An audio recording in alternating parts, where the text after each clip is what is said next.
Here. Here. Are there any changes to the agenda? There are none. Okay. To approve the agenda? Second? All in favor? Aye. Let's see, approval of minutes. Get 'em- Move to approve. Second. All in favor? Aye. I'd like to report out of closed session that we approved 4-0 the comprehensive school safety plans for Jefferson, Oceana, Thornton, Terra Nova, and Westmore High Schools. And now, for our recognitions and commendations, the recognition of the District Student of the Month for the month of January 2022. We're going to turn that over to Jefferson High School Principal, Ms. Emmendorfer.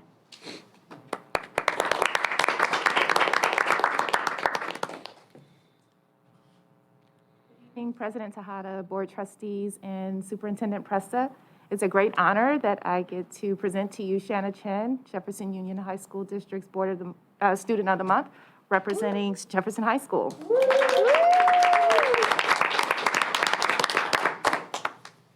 Jefferson High is proud to present Shanna Chen, a 12th grade student who has earned unreserved respect and accolades from students and staff alike as our District Student of the Month for January. Shanna's transition to high school was nothing short of remarkable. She jumped right in by participating in extracurricular activities and taking on student leadership roles while maintaining excellent grades. Since her freshman year, she has been an active member of the Future Business Leaders of America, Mission Fusion, Key Club, ASB Leadership, and has competed on the swim team. Shanna has dedicated countless hours to serving her community as a Key Club member. Key Club is a community service organization built around the core values of leadership, character building, caring, and inclusiveness. She embodies all of these characteristics both in the classroom, where she earned a weighted GPA of 4.16, and also while being in leadership positions and extracurricular activities. As an ASB officer, she has concurrently held 2 important roles, both as secretary and treasurer, which is a great deal of work. She is a kind and thoughtful peer mentor. She is very dependable and is often the first to respond in every ASB Executive Board group chat. After a very busy academic year, she serves as a volunteer counselor at the Chinatown Salvation Army Day Camp in the summer. Shanna challenges herself academically. Her AP Language and Composition and AP US History teachers were immediately impressed by her focus and by the level of introspection that characterized her writing. Shanna's teachers all agree that she always brings her positive spirit to her classes and everything she does. In class, Shanna is well prepared. She actively participates in Socratic groups, group activities, and projects, and is not only thinking deeply, but supporting her fellow classmates with positivity and care. Shanna is an exemplary scholar, but her grades cannot fully illustrate Shanna's phenomenal capacity to address complex issues and continually advocate and help others.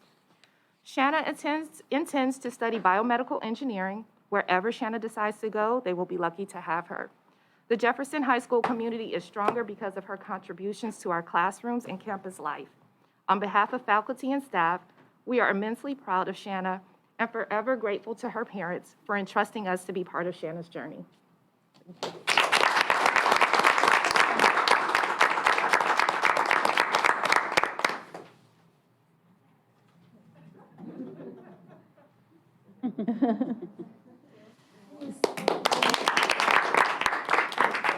I would like to say I've known Shanna since she was a freshman. And with my daughter, they were on student government together. They've been on student government for 4 years. And I'm so proud of you, Shanna. I just remember you as this bubbly freshman who was active in everything. And I'm so glad my daughter has you as a friend. You guys are such great leaders in ASB, and that was a core group of students. And I remember when Carly told me you got Student of the Month, you were called to Ms. Emmendorfer's office, and she said, she was scared, Mom. She was scared. And then she came back, and she looked shocked. She said, I'm Student of the Month. But none of your peers were shocked. And it just goes to show how humble you are. So I'm really proud of you. We're very proud of you, and please stay in touch. Keep us posted on what you're doing, because I know you're going to do great things in the world and will continue to make us proud. So thank you. And let's take a picture. Did any? Thank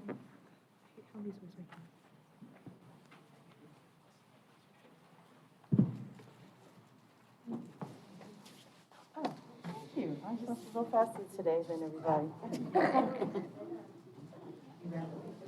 Yes. Get on over there, you two. Activities and achievement.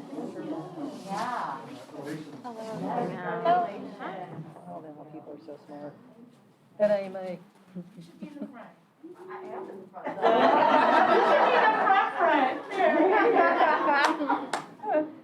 Here we go. 1, 2, 3. Perfect. Thank you so much. Congratulations. Good job, parents. Well done. Yes.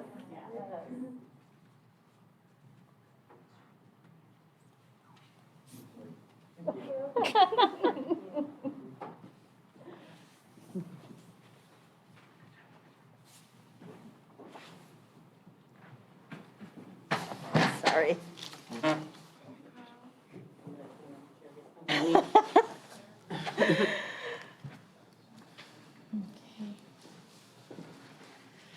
All right, and now for the board report. Let's start with our student trustees. Let's go with our student trustee from Westmore, Mr. Abudazadeh. Good evening, everyone. So last week was like a celebration of like the 5 languages, the 5 love languages, and then so like each day kind of had like a different theme to it, and then Friday for like acts of service, which was one of the 5 love languages. I don't know if this was intentional, but it kind of worked out to be like acts of service because so the FBLA, Q Club, and Environmental Action Clubs had planned a campus cleanup that day, last Friday. So some students showed up and like helped clean up the campus. And then so yesterday, every student in hearts were delivered with like a student's name, and staff also got hearts. So it's like a paper heart, and then like they had string, like so like they could choose to like make it into like a little necklace and wear it for the day. And yesterday was like a spirit day, like wear red, pink, or white. And I think that's all I have to report. Rosanna? At Terra Nova, this past Monday, they had, for Valentine's Day, the freshman class had fundraised these like cookies, and then the broadcasting club at our school had also done candygrams, so those were passed out. And then this week is Spirit Week, so we'll have a rally this Friday, and then the theme is Color Wars. It's like between the upperclassmen and the lowerclassmen, so we have like, Spirit Days every day, and it's nice. And that's all I have. And Garrett? I love that. I just want to mention I love that Westmore's active service is the love language of the school, mainly, obviously. That was wonderful. So speaking of active service, it was really nice to get together with my colleagues over the weekend and have a workshop and do our work, our active service to the community and learn to be better board members. So I really appreciate you all. And, speaking of, because it was Valentine's Day and we're talking about love, I also associate that with, just appreciation again. And that while we might not agree with everyone here, with their opinions and views, I definitely respect and appreciate everyone's perspective. I do want to make sure I do mention that and thank you all here today for all you do. Again, I do reiterate that all the time, but I'm happy to be here and do my part to serve our community. So thank you. Thank you. Mr. Ochapinti? Yeah, it's been a busy week. First, good to hear that Spirit Week is happening again, obviously in person. A lot of things this year are first again for the first time in maybe a couple of years.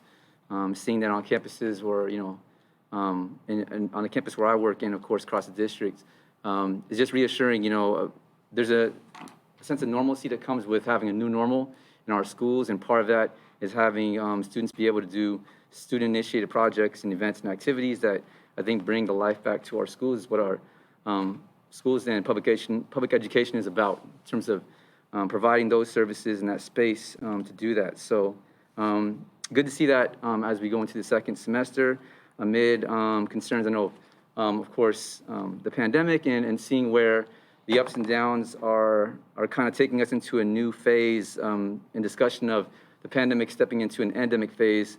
I know one thing that people have been asking about and certainly paying attention to is the changes around the school mask mandate and what that will mean for our schools, what that will mean for public places. For many counties in the Bay Area, this is a question last week, and San Mateo County has made choices inconsistent with the rest of the Bay Area through the pandemic. In this case, much of the Bay Area is choosing to move forward in relaxing some of those mandates. However, with schools, we know, and for those who may not know, our mask mandate remains. So when our students are on campus, they can be safe. And of course, our staff and anybody else in those close proximities. I want to say too that just a shout out and a thanks to everybody working around these conditions. It's been hard. There's been a lot of positive cases that kind of surged in January, but maybe changing in February. Nevertheless, we still have a lot of students and community who, of course, may be contracting COVID and doing their best to stay healthy. But just keeping that in mind, please be mindful as this mask mandate is being relaxed in the community. We all are here together and make sure we're looking out for those who are working here, our essential workers and families who may or may not have the same health care access as everybody. So a couple of things. One, to address first, last meeting, there were some public comments. I want to say first, I'm proud to hear people engaging as usual. Given my comments on the resolution and policy around civility, that's a given in our meetings. Civic engagement implies civility. That said, I still support, obviously, the freedom of speech and everybody expressing themselves at our meetings. It's good to hear people, whether they all agree on the same thing or not. This is part of the public process. One of the things I did hear, and some of the comments directed towards me, a lot of them I feel were positive, which was, it's always great because I feel like the community needs to have this platform. And in fact, these meetings are for the community to be a part of district business. These meetings are not for us to simply rubber stamp policy decisions and other things in the district. This is for us to conduct district business for the public. So this meeting is for you, anybody who wants to attend and of course watch and participate in any way you may want to engage in. That said, I want to reiterate that our board policy should reflect the law, that people do not have to register with their name or with an identifier like an email address. You may call in, and I feel that not just our district, but many cities and school districts in not just our county, but across the state should be adhering to better and best practices, and in fact, just legal compliance with open meeting laws and with the First Amendment. And those laws protect people from having to disclose their identity. To that effect, I have noticed that there are some callers and some people who have attended public comment who have directly targeted other callers. It is disappointing, actually, that some of our district employees were targeting former students who were speaking at our last meeting. I want to say to those who are speaking from the community, do not feel intimidated by anybody. If you feel intimidated, harassed, or targeted otherwise, directly or indirectly, feel free to speak on that at our public meetings. It's not only within your civil rights, it's also within our board policy to investigate those complaints and to take action where necessary. Retaliation is real, and we want to make sure that nobody's retaliated against simply for exercising their civil rights. To that effect, as public officials, slander is also real. There's a higher threshold for that because as public elected officials, we signed up to be your elected representatives and hear everything. That said, there were some comments targeting me, which, respectful or not, I'm not here for respectability politics, but I am here to make sure that we're conducting our meetings in a way that's productive for the community, that's not insulting or intimidating anybody. I will say to those that did speak, that have spoken in many ways, not just disrespectfully, but promoting misinformation or even just targeting myself or other people in the community for two things, especially those who work in education. As public officials, as public servants, we have to hold ourselves to a higher standard. So while there is a board policy now on civility, which has not been observed by many people, unfortunately, in most of the cases, attacking people who are simply defending the environment or civil rights and human rights that we should be promoting instead of profit. Unfortunately, many people have not been civil, but when you promote misinformation and you lack ethics in what you're doing, it actually creates a different conversation. And for me, I would like to say to those who obviously are speaking that way, not just to me, but to anybody in the community, and set an example for obviously those who work in education, please send the right message in whatever message you're sending by not only being ethical, but having evidence. If you're not speaking based on fact, not only are you misleading the community, you're creating a potential danger and a lack of safety for our students and our families and community to feel free to speak on these meetings. We've seen a lot of that silence, I think, enforced through the duration of this project around Cerro Del Rey. I will be the only trustee to speak up and defend the community and those various interests that are trying to defend public land, native land, environmental science, and everything that I think our district should be moving towards. And I'm proud to see that our community has not been intimidated in doing so as well. To that effect, I'll encourage the people speaking up on public comment to continue to bring public comment. We need more of this discussion. In fact, there were 2 segments on TV last night, both Channel 5 and 7, CBS Local and ABC 7 on the Garden. And it was good to see youth and local organizing in the community speak up not only here at the Garden, but here from Shasta and across our district, and high school students and community members also at City Hall here in Daly City, outside of City Hall and at the City Council meeting later on. To call attention to that, there are a few items on tonight's agenda related to this. Unfortunately, the district is fast-tracking this development without input from the community. So I will be continuing to encourage community input and that involvement in this process, because ultimately this process doesn't exist without you. For you in the community who have the ability to vote, you voted for bond money to upgrade our school facilities, including everything from school bathrooms to athletic facilities to this district office here at Cerro Del Rey. For those of you who did not vote, obviously, for any development project at Cerro Del Rey, you're right, because that was never on the ballot. And so I will continue to advocate for the community that has not had a say in this, and I will continue to counter misinformation around doubling of green space when we know, in fact, bulldozing Westmore Park is deleting the net green space in our district and in our community. That said, I want to just say that moving forward and tonight, looking at these items on the agenda, I want the community to remember that there are laws that protect our community's input, our Native community's input, and environmental laws that protect our planet. And so I would encourage the community to stay involved at every point in this process. And with that, that's enough I'll leave it there. Okay, Ms. Aludine?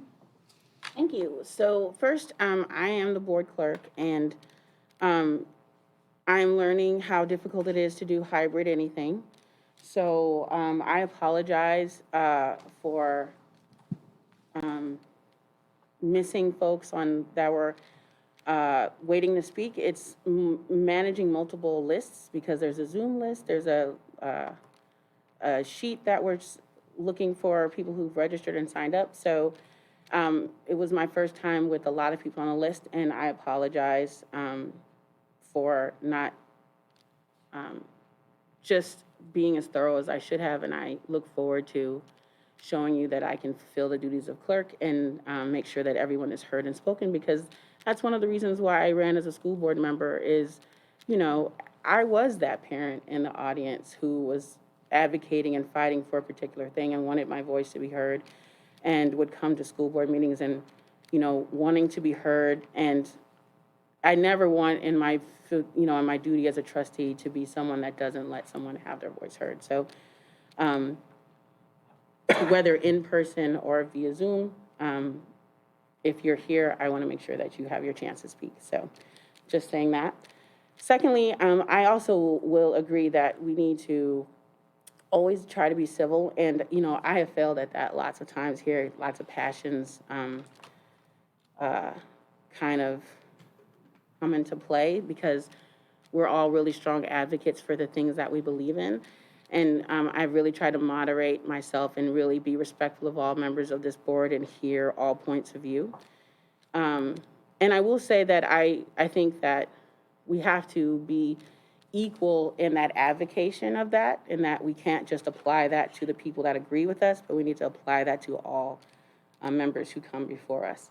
And I think that same note needs to be said on having fact-based information and challenging people without full evidence or to back up what we're saying.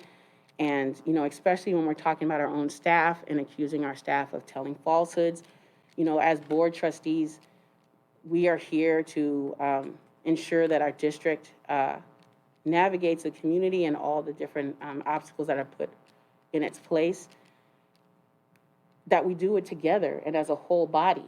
And we're here to all take care as stewards of this district. So, you know, I was on the board at a time when we actually did have a CBO that really challenged the district, didn't work with the district. I had never in public tried to shame that CBO. So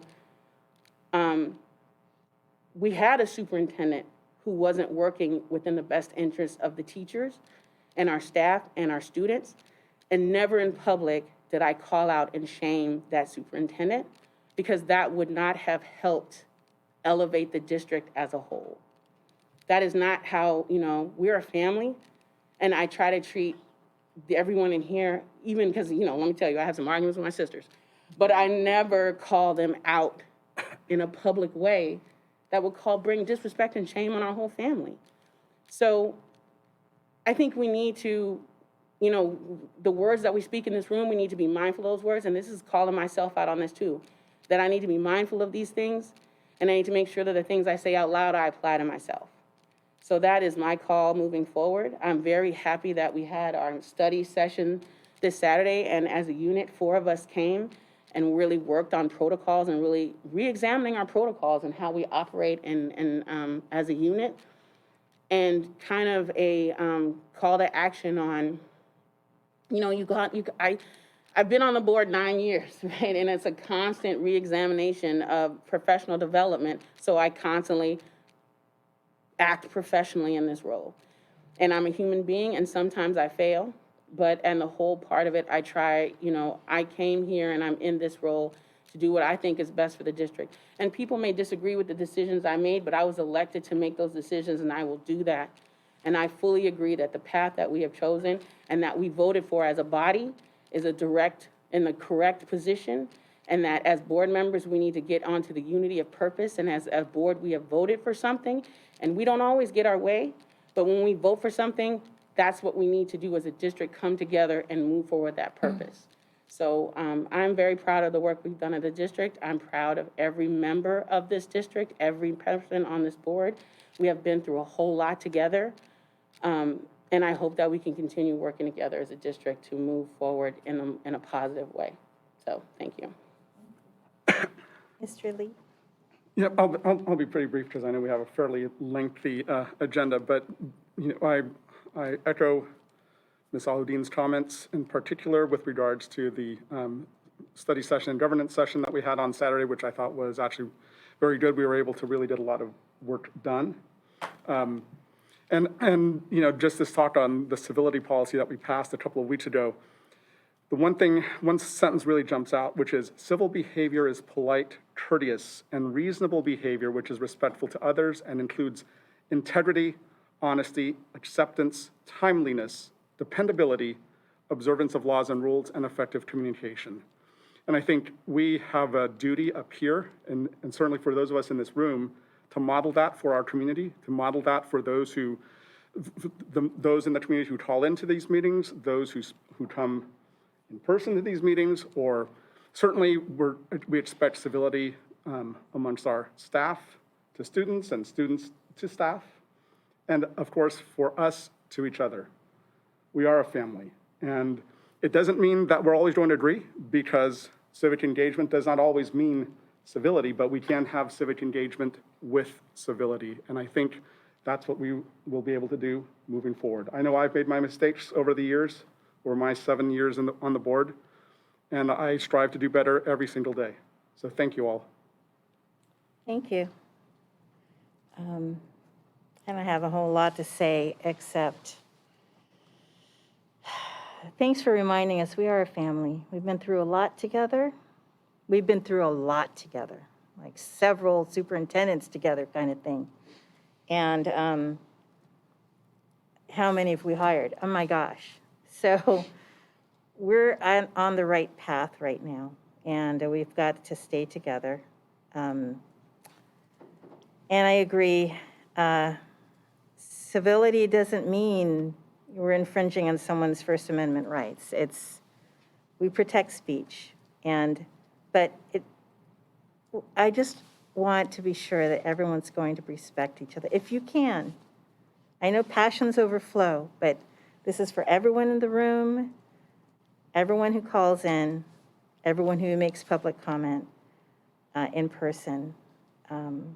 Let's try to do better and respect each other. Because I'm also mindful that we have student trustees here, and we're modeling for them. They are our leaders of the future. They're current leaders at their schools, and they have modeled integrity for us, and we need to do the same for them. And with that, I'm going to turn this over to Ms. Presta for your report. Okay, thank you. I'm going to start off with the COVID report, just to let everybody know that I'm really grateful to our COVID director, Ms. Jones, for getting in a really fast turnaround fashion the rapid tests to send home with staff and students. We purchased enough for both President's Week and spring break. And so that's great news. They were delivered, and they should already actually be at the schools and ready to go home. We also received many tests from the state. I think it was over 600 tests, rapid tests from the state, with the intended use of sending home with staff members when needed. We're kind of holding them all. We have some extras now, which is a good place to be. Since we didn't have them at winter break, the numbers that we needed. So that's great news. I also did want to address, I sent home this afternoon an all-community bulletin so that everybody's really aware of the mask protocols here at school. So while the mask mandate might be being lifted for other venues, it is not lifted for schools. So we will continue with the mask mandate that we have had. There's no change in schools. So just wanted to be really clear about that. Other than that, I really want to say that we can get very caught up in things that are not teaching and learning sometimes at these meetings. And I just want to direct our attention back to teaching and learning and students. And remember that that's why we're here. And every week I visit different school sites, oftentimes with Miss Casey, our union president, sometimes on my own. And this week we had a really nice visit at Westmore High School just yesterday. And I just want to call out, I learned of the 5 love languages. I did not know about them. So I got to learn something new when I was at Westmore. And I was we spent a lot of time in the math and science classrooms, happenstance. And I would just be really excited to be in any number of classrooms that I entered yesterday. Miss Tia had cow hearts and pig hearts, and because it was Valentine's Day, so it was awesome. I was in Miss Fuentes Phillips' classroom, and they were doing some physics, I guess. They were, you know those head massagers that you put on your head, and they were pinging them and looking at the vibrations, and You know, honestly, I was just really proud of our teachers and our staffs that throughout kind of all of the noise that's going on, I'm very, very proud of our schools. So I wanted to say that. And then finally, in last week's community message, I sent home some information for Black History Month. There's a series called Black History, Freedom, and Love, Lessons from Influential Black Voices. I think it originated on Masterclass, but you can see it this month on Amazon Prime. And it's just a really, really great thing to watch. So I wanted to mention it again. You can look in my message from last Friday if you want to find that information, or just look on Amazon Prime or Masterclass. But wanted to encourage everybody to take a look at that. And then finally, next week is President's Week, and so Monday and Friday are official holidays. The students and teachers will be off next week, and many of our staff members will be off for the whole week. But the district office will be open Tuesday, Wednesday, and Thursday. Thank you. All right, thank you. AFT Local 1481 report. Ms. Casey? Hello. I'm going to make this very quick because I'd like to spend more time on my public comment. CFT has been advocating for the mask mandate to stay in effect at schools. Many of us, the presidents, have spoken to our CFT president, who is in contact with the governor. And, you know, I think it's kind of interesting that 2 weeks ago, we were saying we all had to have KN95s, and then, you know, tomorrow or today, it's just like, oh, whatever. So we've been talking about wanting to make sure that we stay safe, that we have masks, and as we start to lessen the mask mandate, that we have other ways of deciding whether it's safe. You know, we still need to do testing. We should be able to test everybody. So there's a lot of things in play. So don't, we're all excited to be free of our masks, you know, but we need to really make sure we're safe. So I just wanted to mention that. Thank you.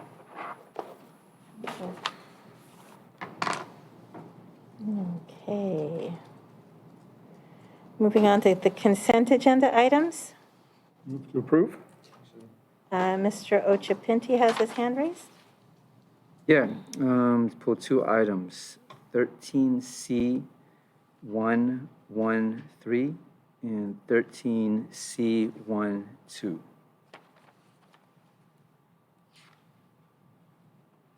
Would like to pull those? Yes.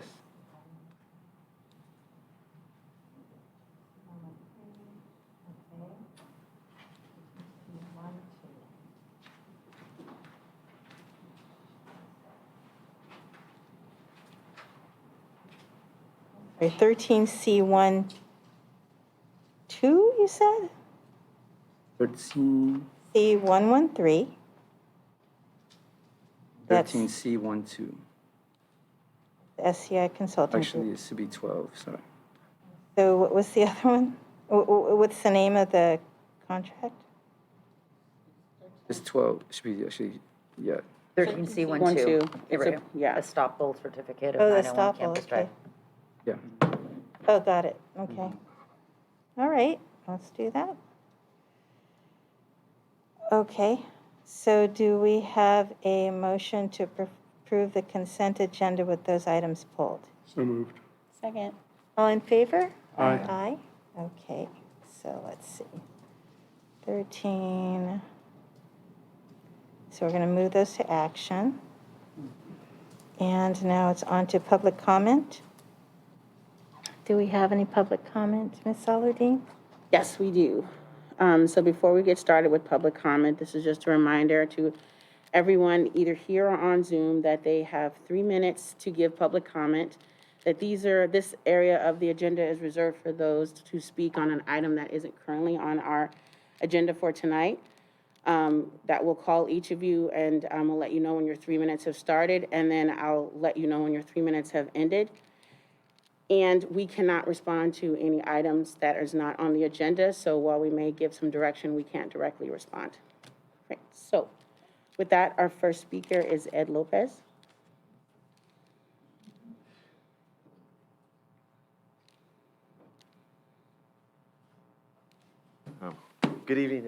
I actually wrote it down first. I'd first like to speak on my class. As many of you know, I'm an instructor of the JUHSD Wilderness School, and we've had a garden at our site for more than 25 years. During this time, we provide fresh produce and eggs for our neighbors, a place to deposit compostable waste, and provide gardening instruction for elementary and high school students. This year will be the first year that we will not have fully planted a garden or had a full pond. And many of you have come to the garden and got produce. Why? Because of the ongoing drought. And I cannot, in good conscience, we cannot plant to the extent that we have in the past without installing a water irrigation system to minimize waste. So when I see the water waste and disregard for drought conditions here at the Ceremony del Rey Garden, I demand that the board and the administration take immediate control of the garden and put an end to the water mismanagement that is occurring there. The second item that I want to speak about is about the proposed, I've been hearing talk about land acknowledgements. I'm against it, unless there is a plan that is sustainable and has teeth. Too often, actions like land acknowledgements only serve the conscience of those making the proposal, or the renaming of a school or a street is just that, and nothing more than an empty promise. So what I want to know, if you're going to make a land acknowledgement, what are you going to do about it? A sign or a garden is not sufficient. As our community proposes to go forward with actions like this, we should remember the sage advice of comedian Chris Rock when he said, when one finds yourself on, what do you do when one finds yourself on a street named MLK? So, thank you. Great, thank you. Our next speaker is Monica Casey.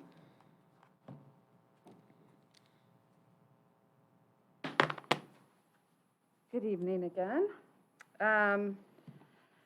The majority of my comments are directed towards Trustee Ochipinti. I want to make sure that he remains informed about emails that are being directed towards select members of the JHSD board, staff, my union siblings, because he was not included on most of the recipient lists. I will give him this note so he can see who the senders are. Of someone named Norm, Superstar, Celebrate for Lifers, Perry, Casey. In their emails, they attack members of the JUHSD based on their physical appearances in such negative and degrading ways, especially to women. Separately, they put down my union siblings and try to say that my union brother did not serve our country as a Marine. We know his past and his records, and I'm appalled that they would try to slander him in such a way. What I find amazing is that these people call themselves community activists, yet they hide behind anonymous, faceless voices. Why don't you come, stand here in front of us, and speak as human beings? Here are some examples of the negative statements in their emails. Make sure you remove your Krispy Kreme donut boxes and wipe down your desks. We don't want to get any diseases from you guys. It appears that your representation as a corporal online is a fraud. This is stolen valor. You've been living a lie for approximately 15 years, and it takes a superstar and others to wreck your life in 4 days. Yeah, babe, 4 days. Check yourself into the nearest mental health clinic. Godspeed to your mental wellness. Hopefully, Trustee Ochipinti is able to prove that he is not connected to these people in their comments. Thank you. Our next speaker, Shawn Karkas.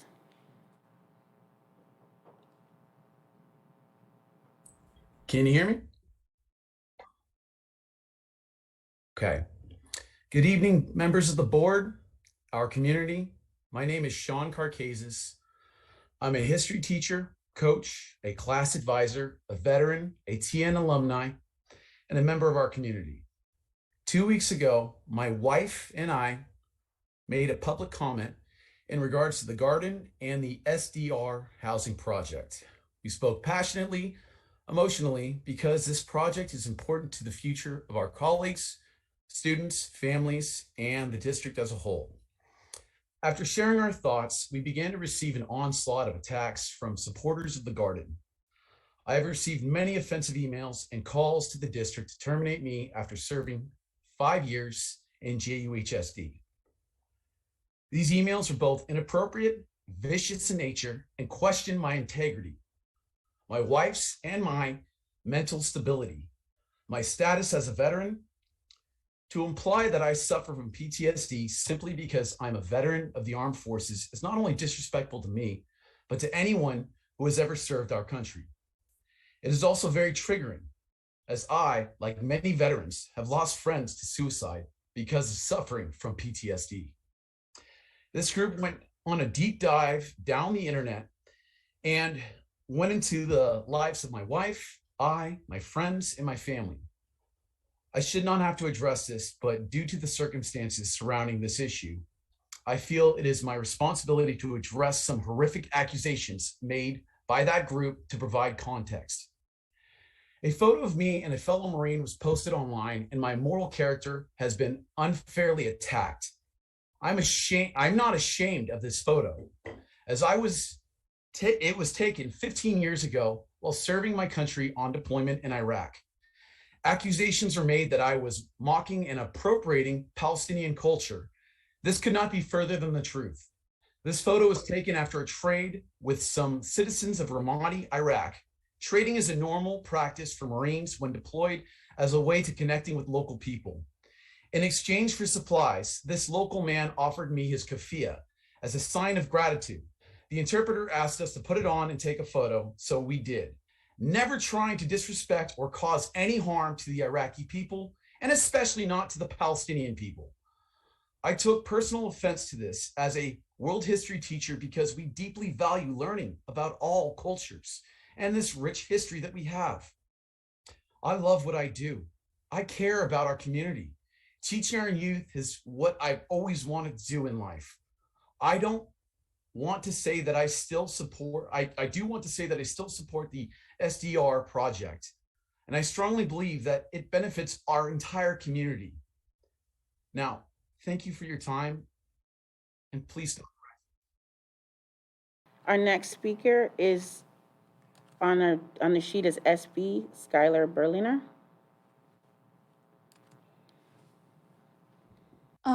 Hello. Good evening, everyone. I am a student in Jefferson Union High School District, and I'm here to talk about the issue of the community garden and the new housing development project. I would firstly like to state that I'm not being coerced into saying any of this. This is all of my own accord and from my own research and experiences. As a student in this district, I have personally had experience with the impacts of the district's lack of affluence. I have had experience with the teacher shortage, not having a permanent teacher for extended periods of time, simply because our district's pay is not appealing to new applicants. I have had teachers and no teachers and staff who have moved districts right next to us because their pay rate is so much higher.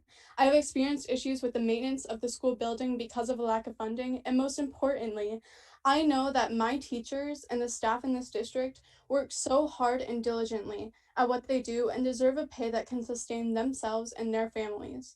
It's not easy working with high school students, and they play such a vital role in our community. They deserve a livable wage, especially with the cost of housing here. This housing project is meant to give funds to our district and give affordable housing to our teachers so that maybe in the future, our staff can be paid what they deserve, and our schools can be the educational environments that can lead me and my fellow students to a brighter future. Furthermore, I have found that the change.org being mentioned can be pretty misleading. Titled, Helps Save Daly City's Only Community Garden. Of course, people are going to want to vote on it.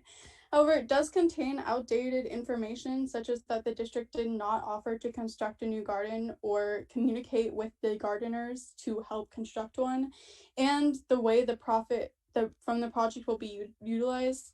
And it portrays the district as a corrupt corporation rather than just a school district trying to stabilize its funds so it can benefit the education of its students. While I appreciate this community garden for what it does for some members of the community, I'm sure with the support it has, it would be possible to create a new, more spacious, healthy, and legal community garden with the help of the district and possibly with funds from its 5,000 supporters. Lastly, I would like to say that if we have to sacrifice a community garden that only benefits some of the community, which uses it consistently, for a housing project that can support thousands of students' educations and teachers' livelihoods continuously for years to come, as a student of this district, I believe that that is worth it. So thank you so much for listening to me. I hope you take what I said into consideration and think about the possibilities that a project like this could help in our students' education. Thank you. Speaker is Humanity on the sheet. Is Humanity on the line? No? Is there someone on the phone? Was that? Okay. Hello?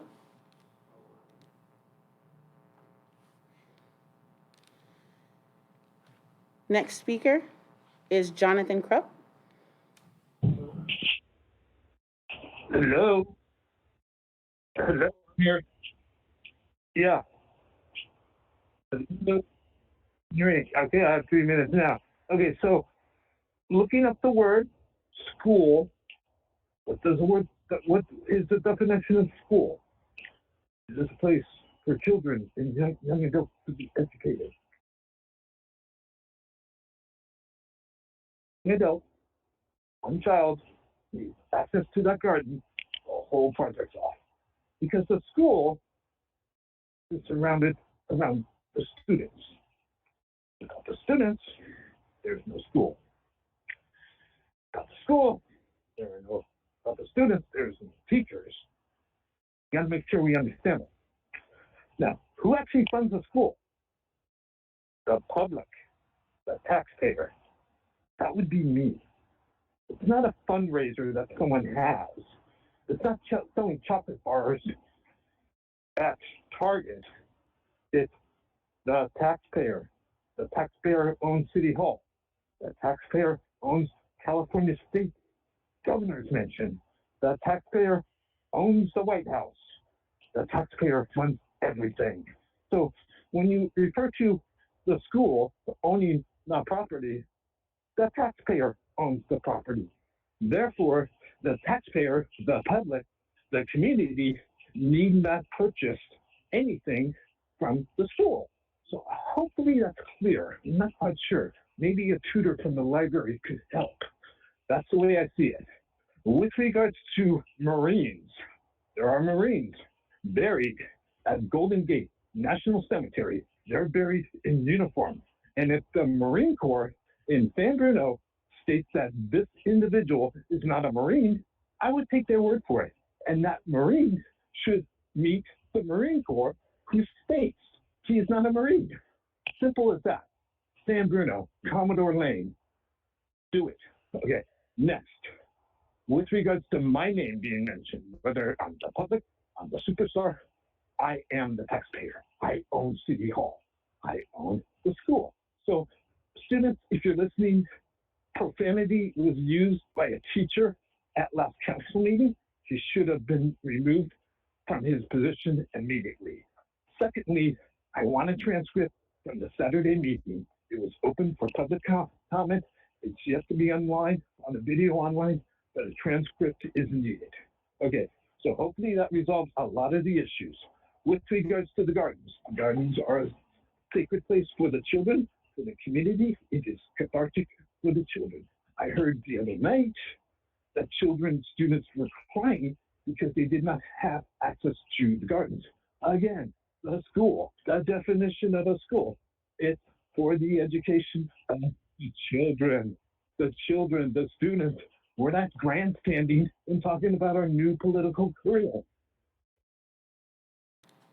Next up is Jonathan Crub.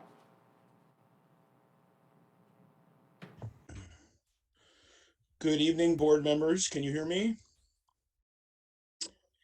Thank you. Dear members of the board, I am speaking today on behalf of two colleagues who were unfairly slandered by certain members of the community at the last board meeting on Tuesday, February 1st.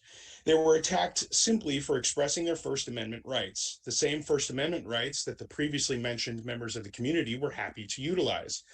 I understand that the SDR redevelopment project is highly contentious, and people on both sides of the aisle are passionate about their views.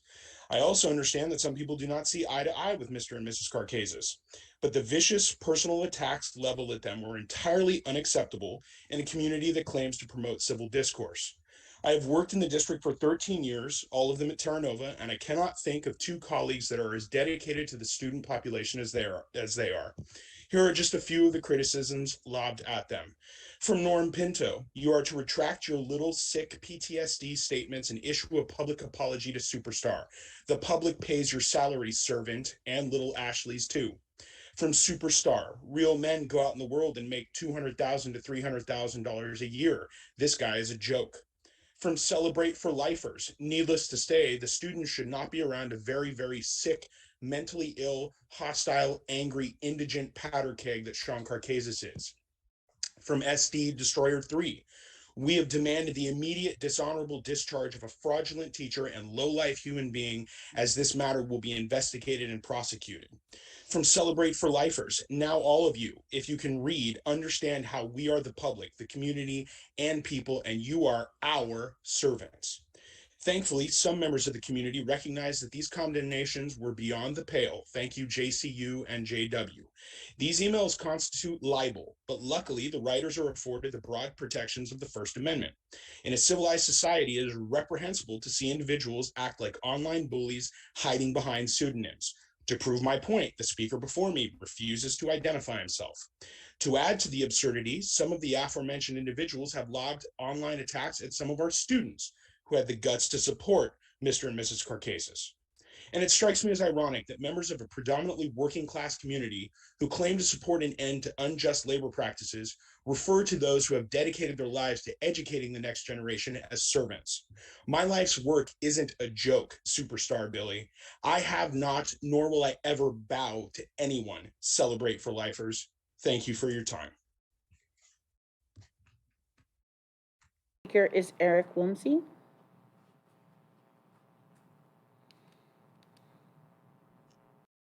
Good evening, esteemed members of the board. My name is Eric Woolsey, and I'm a social science teacher at Terra Nova High School in our district. And I came here to say two things. The first, I really want to commend the district's decision to put security measures in place to protect the district-owned garden. Second, I would like to voice my support for all of my fellow educators who have come under attack for supporting the district's aforementioned decision. I have read with great disdain many of our community members' attacks on their characters. I want to reiterate our board's call for civility and a call on these community members to end these personal attacks on my fellow educators so that they can focus on what they do best and what the board mentioned earlier, focusing our energy on educating our students. Thank you. Our next speaker is Ray Mullen.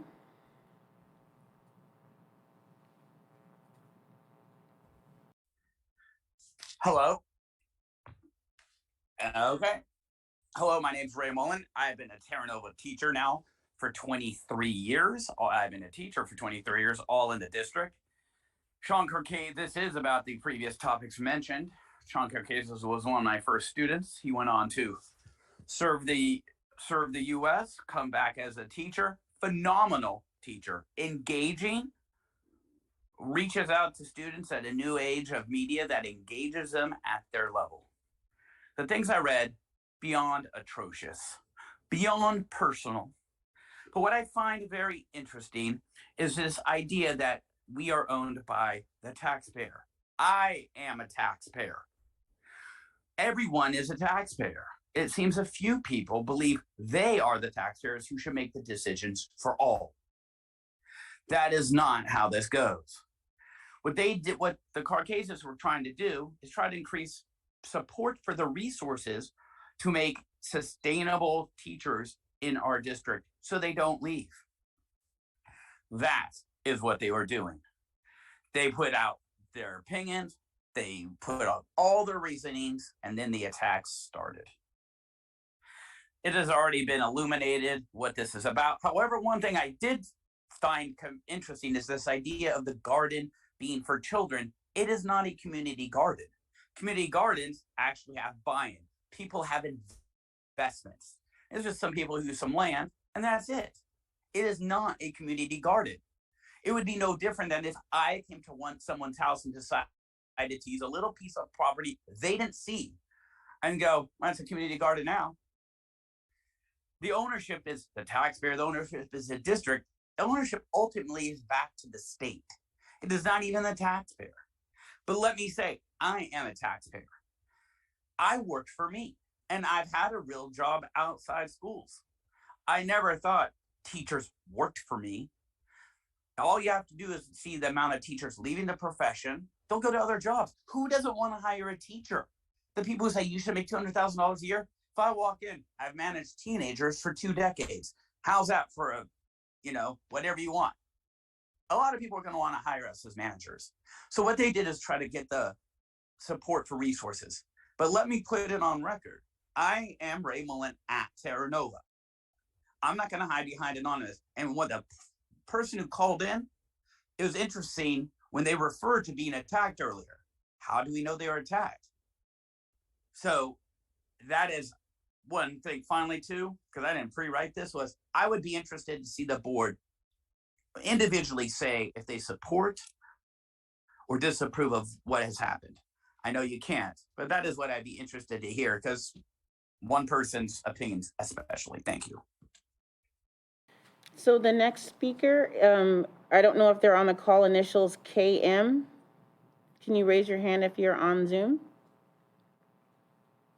Nothing? Okay, so our next speaker, initials XV. XV is in Victor.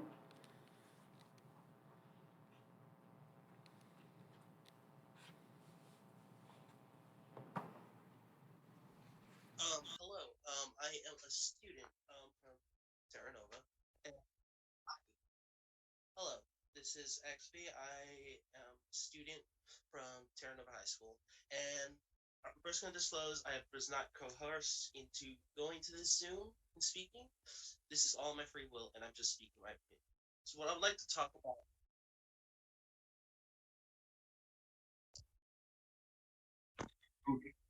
Is this better? Hi.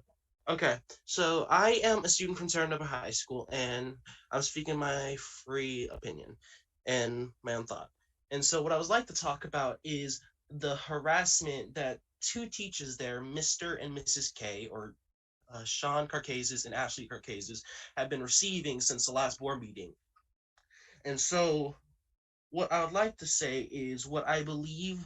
I do not agree with these horrendous and cowardly acts against these 2 amazing teachers who basically I see as they bring a new teaching way to the class. It makes it interesting.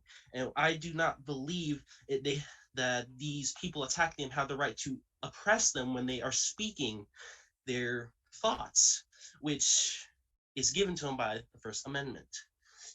Not only do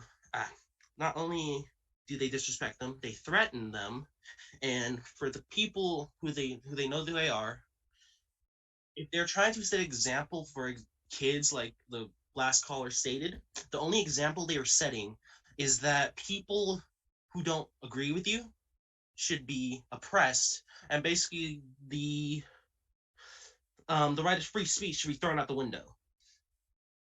And so,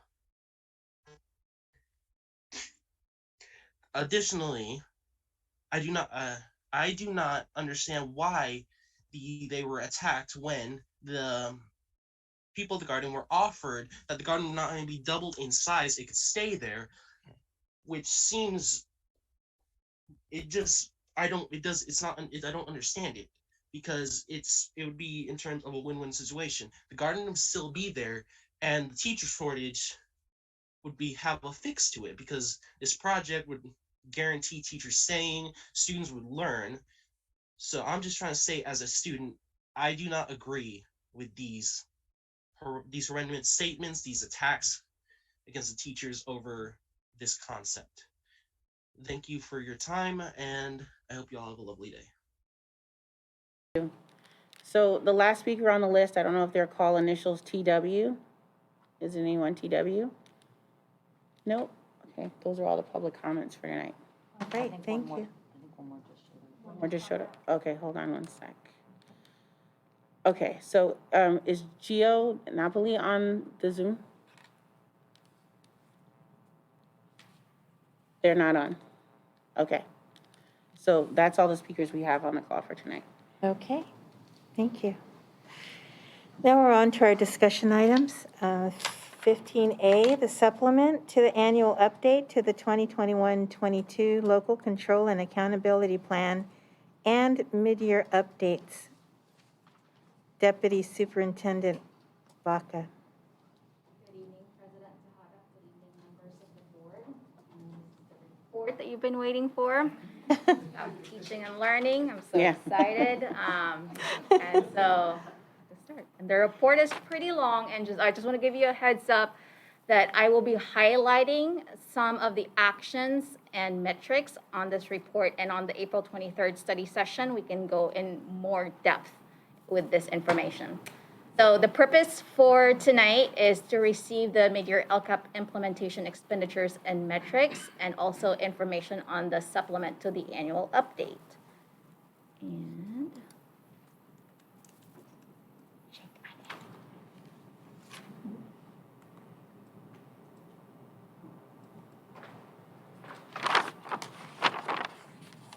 the topics covered are just a little bit of background information on the updated budget overview for parents, the mid-year LCAP updates, and then supplement to the annual update.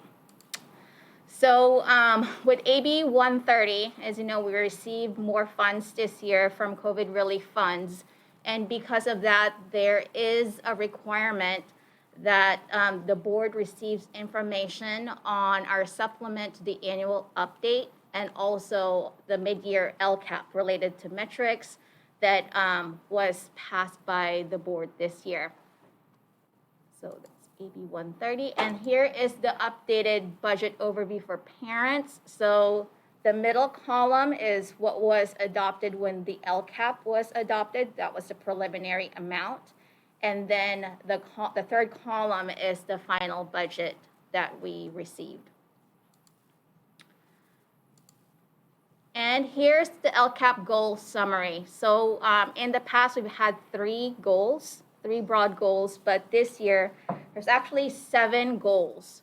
So the first 2 goals are very similar from what we've had before. So goal number 1 is really college and career readiness.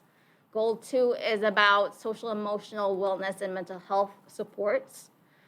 Goal 3, we really focused is on our equity and inclusion practices and actions and services. Goals 4 and 5 are more focused goal for students learning English, with goal 4 being the college and career indicator, and then goal 5 is the intake process for students learning English. Goal 6 is about the graduation rate for students with IEP, and then goal 7 is maintaining our standards operations for the district.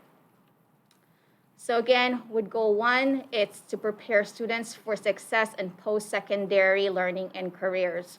So as you know, Jefferson Union's vision is to prepare our students for not just in high school, but for when they graduate and leave our district.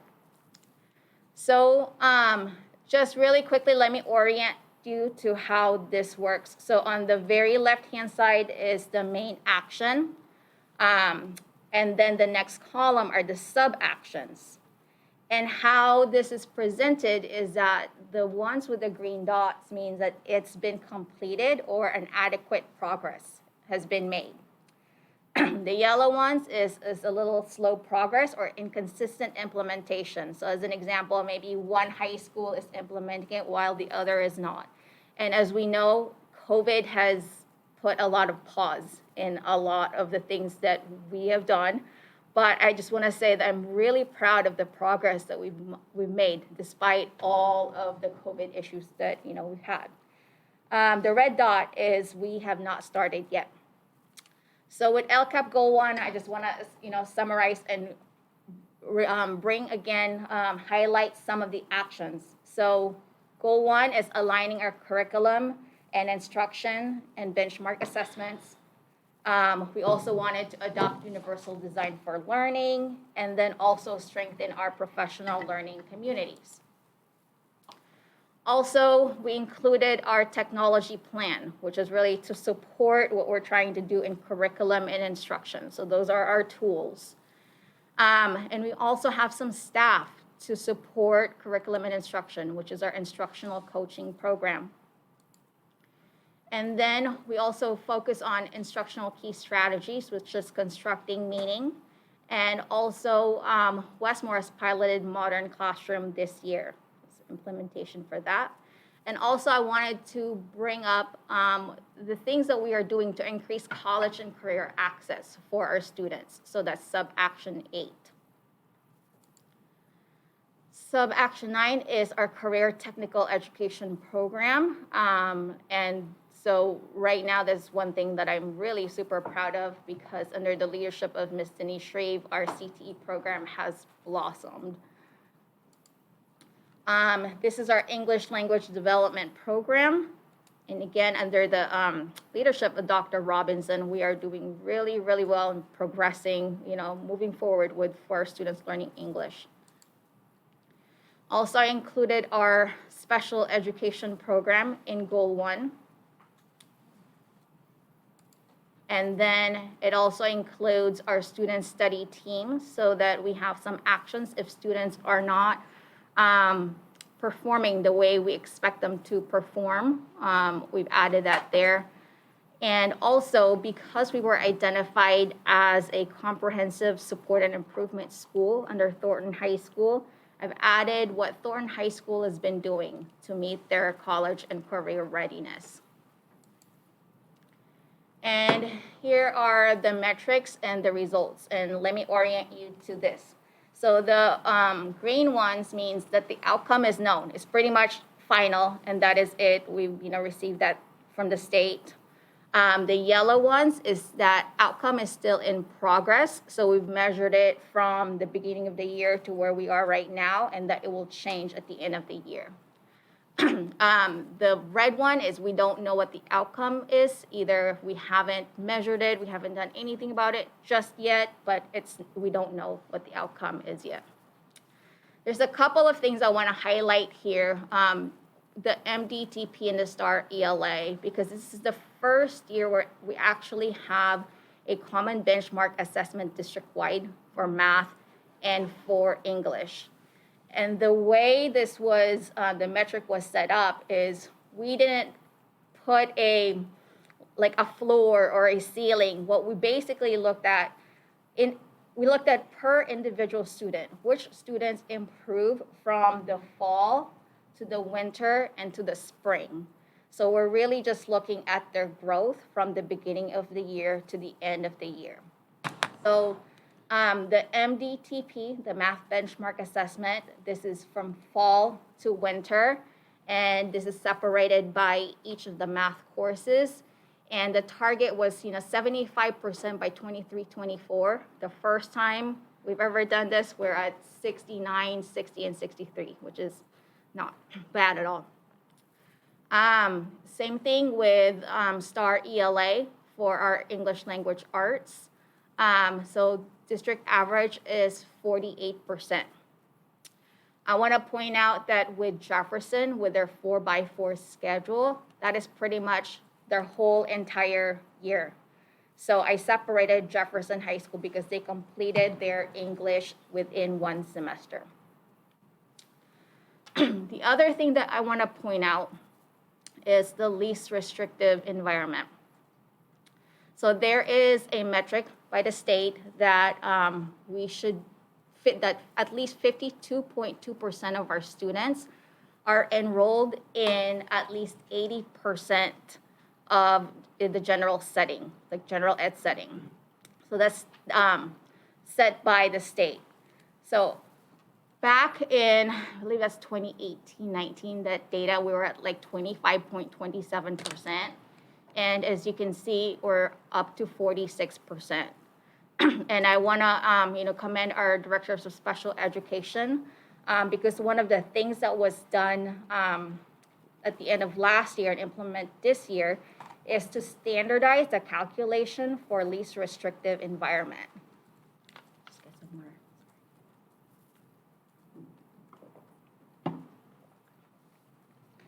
And in addition, we also have some co-taught classes for this year.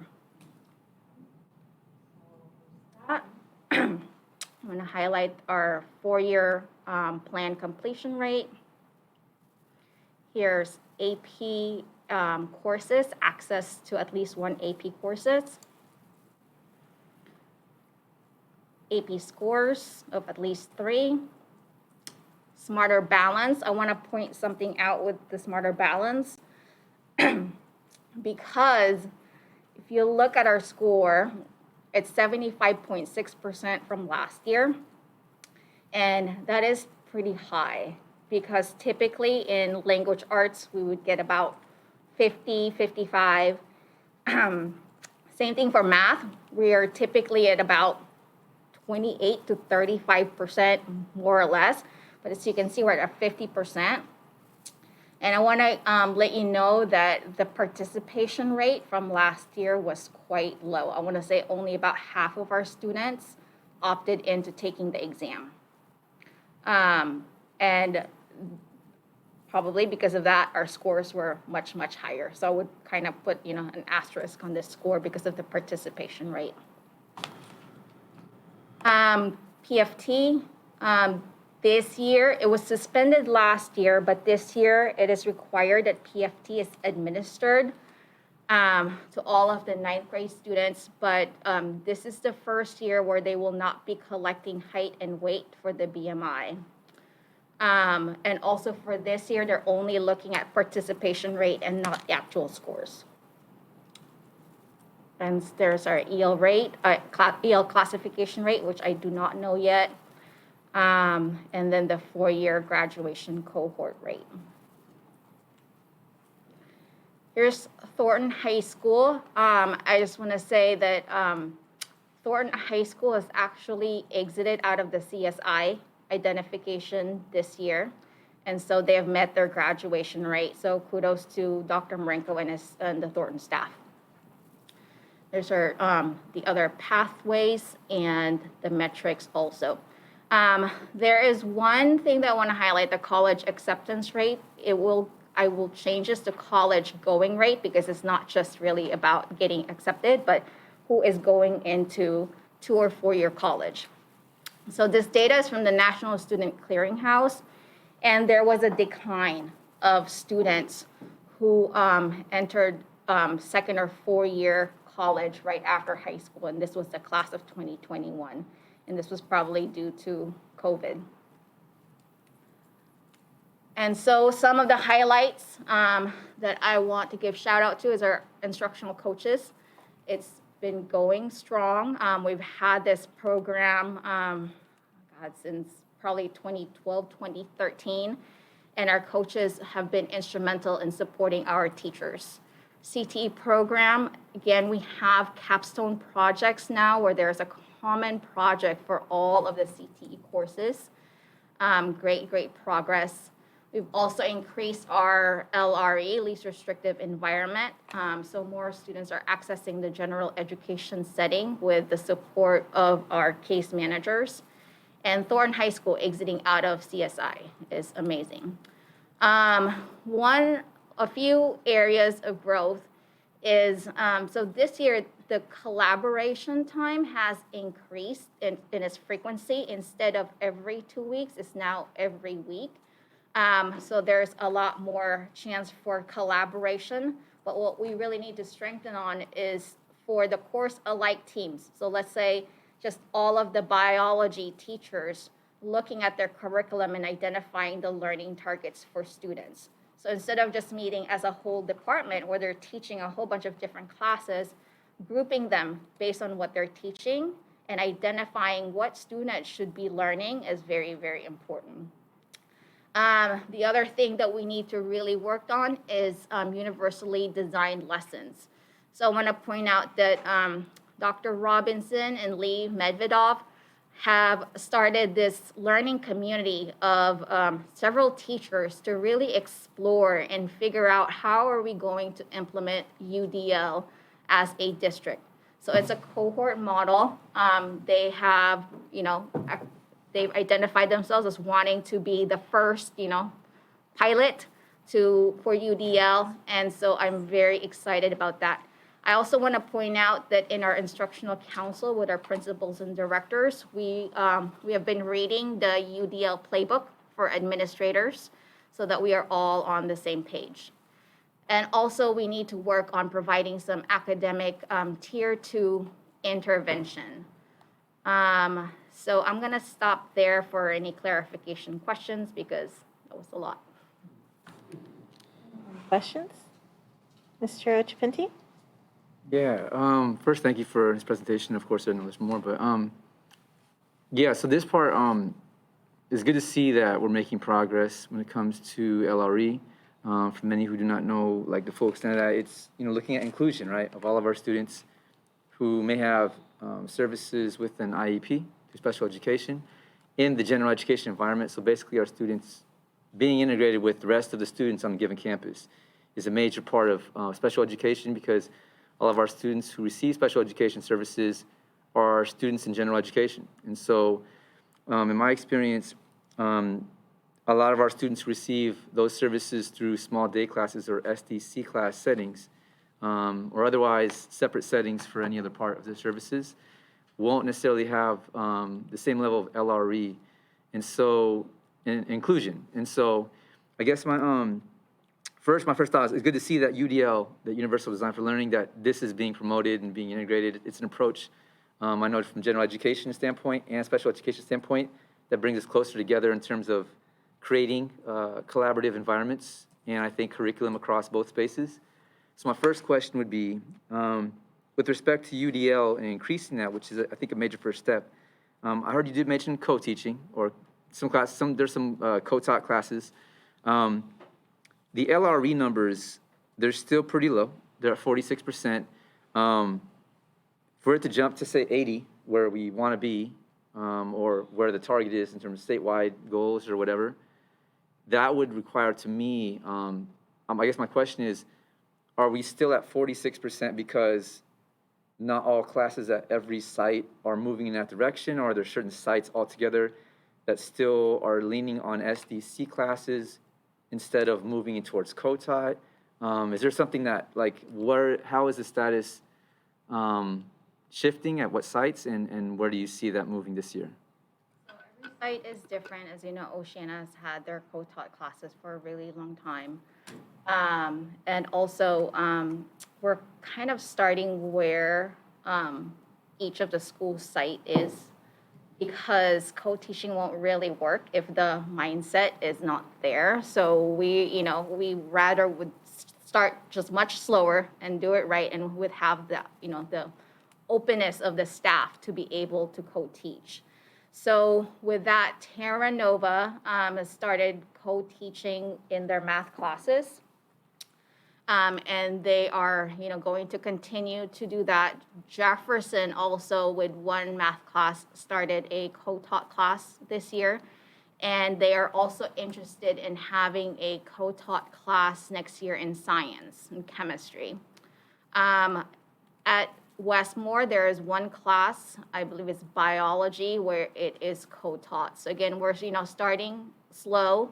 And we're really, trying to provide all the support that we can for co-teaching. So we've had quite a few teachers that went to Anaheim to really learn about co-teaching. That's good. I was going to say, I've attended trainings in co-teaching, and I've been a co-teacher for many years, so that it is helpful to see the training. In terms of mindset, I think of mindset as professional development. If people haven't learned, then they won't know how to implement it. I guess my question, the follow-up question just to that is, in terms of promoting that, I'm noticing, it's good to hear that Westmore finally has one co-taught class, biology, and Jefferson as well, two, right, math and science. Do we have a timeline or some kind of estimate? I mean, these are LCAP goals, and so is there some kind of, I'm sure the discussion's happening, but is there a timeline that, and maybe I guess our site leaders can speak to this more, but where we can kind of set ourselves to like encouraging our site leaders to look at the LCAP and where the state is, and knowing that we cannot stay at that level. It's not equitable, right? Like our students with special education services should have the same access. What kind of discussions or when, how often are those discussions happening this year? I know it's our first year back in person, so space for collaboration is there, but yeah, do we have any timeline that you're hearing people are optimistic about or are looking forward to? Before you answer, can I piggyback on that, just because it's just to join the so we can actually have like a conversation, if possible? Sure. It's because I do want to note that I agree with you on that point that, you know, we really need to look at like staffing levels, but that's like a big issue is like staffing levels. You know, we can only do this if we have the staff. And so I think that especially seeing that special education teachers are some of the hardest teachers to hire, you know, it would be, I think really the things that we should be looking at is the projections of who's retiring, because who can we retain, you know, and for our current, and versus, and then looking at how many people we are going to need to hire. So, because I think that will inform us more on like what goals we can be able to attain. We need to have the staff in place to do that.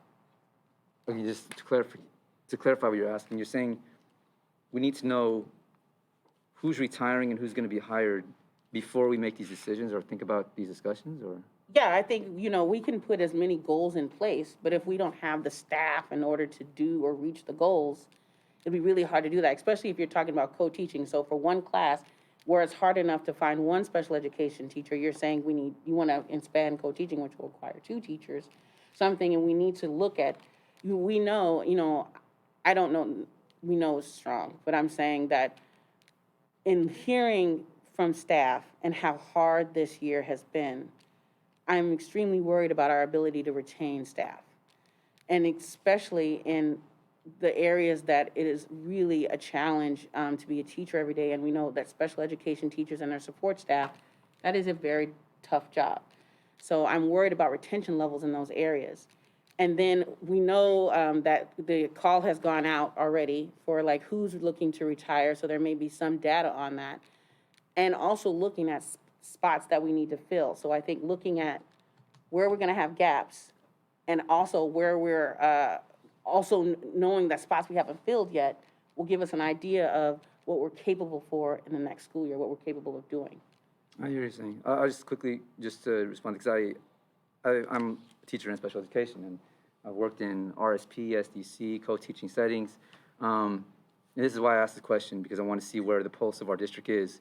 To speak to that, just one thing is, I think, and this is just something as a fact of life, is people will retire, and this year has been an up and down, even just with health conditions. There are some teachers who are considering, you know, an earlier retirement than usual. Unfortunately, this is the world that we're living in, so there is that pressure. The other part of that, though, is we can never know who's going to apply and who we're going to hire over the summer to replace those people. So the expectation of our district should be that we're going to find somebody to teach those students in that class. There's, you know, case management, there's caseloads that have to be attended to. So if even our district level, you know, is taking on some of those responsibilities and understanding how we can do that, I have faith in our HR to be able to get that done. The first part, I think, is, and the second part of that, I guess, is in terms of retention. One of the things about co-teaching, and maybe people who have attended the training can attest to this, is co-teaching can be done with the same level of staffing. It just means that not only will the students be integrated into our mainstream general education classes, our teachers will also be integrated. That's what co-teaching is. So instead of holding a separate class, you as a teacher and the students will be integrated into general education classes. So it actually wouldn't necessarily change the staffing numbers. Ideally, we want more. That's not true in every case, though, because if we do have a class, so, you know, from experience of my son being in an SDC class, you can't just take a whole SDC class and put it into a regular class. they all have different needs. So if you take that one teacher and put it into a class, so all those students can't go in there, where are the rest of the students gonna go and who's gonna co-teach those students? So it does require more staff. Well, an SDC class would still have a teacher. Right, with one teacher. Right, And if the students go into different classes, they're gonna need a co-teacher in each one of the classes. So That's that's what- what require more teachers. Not necessarily. It could, but in ideally, you would have more teachers teaching that. However, given master scheduling and in terms of looking at the bigger picture, it's ideal to have that. I've worked at schools where we've been understaffed, we've been at work. I've been at schools where we're more fully staffed, and it's worked just as well. Okay, we'll just have to debate. I'm just saying, we just yeah. need to look at the staff reports. I'm just trying to see if we can get staff reports, that's all. Right. So I thank you for that. I appreciate that input. Going back to the discussion, taking a post of those discussions. I think too, that just to share the space, Superintendent Preston. Sure. Thank you. I just wanted to note that Deputy Superintendent Baca has a pretty hefty presentation. I wanted to make sure that she had time. I respectfully, if you have a question for her that she can answer right here, that's wonderful, but we might need to take questions that she can answer at a later date so that she can get through the presentation. And we have the study session coming up. So I was just wanting to toss I out. want to make sure you get your question answered, but. Are you asking, making sure I get it answered here or not in public? I just want to make No, sure. if there's a question, there was a large discussion back and forth that we're having right now, and I just wanted to make sure, Right. is there a question for Ms. Baca to answer? That was my question. What is the pulse of our teachers in the district in terms of where they're looking at timeline-wise? How many years will they look at maybe shifting some of the SDC allocated, classroom settings to moving more towards a co-top model? Not just there yet.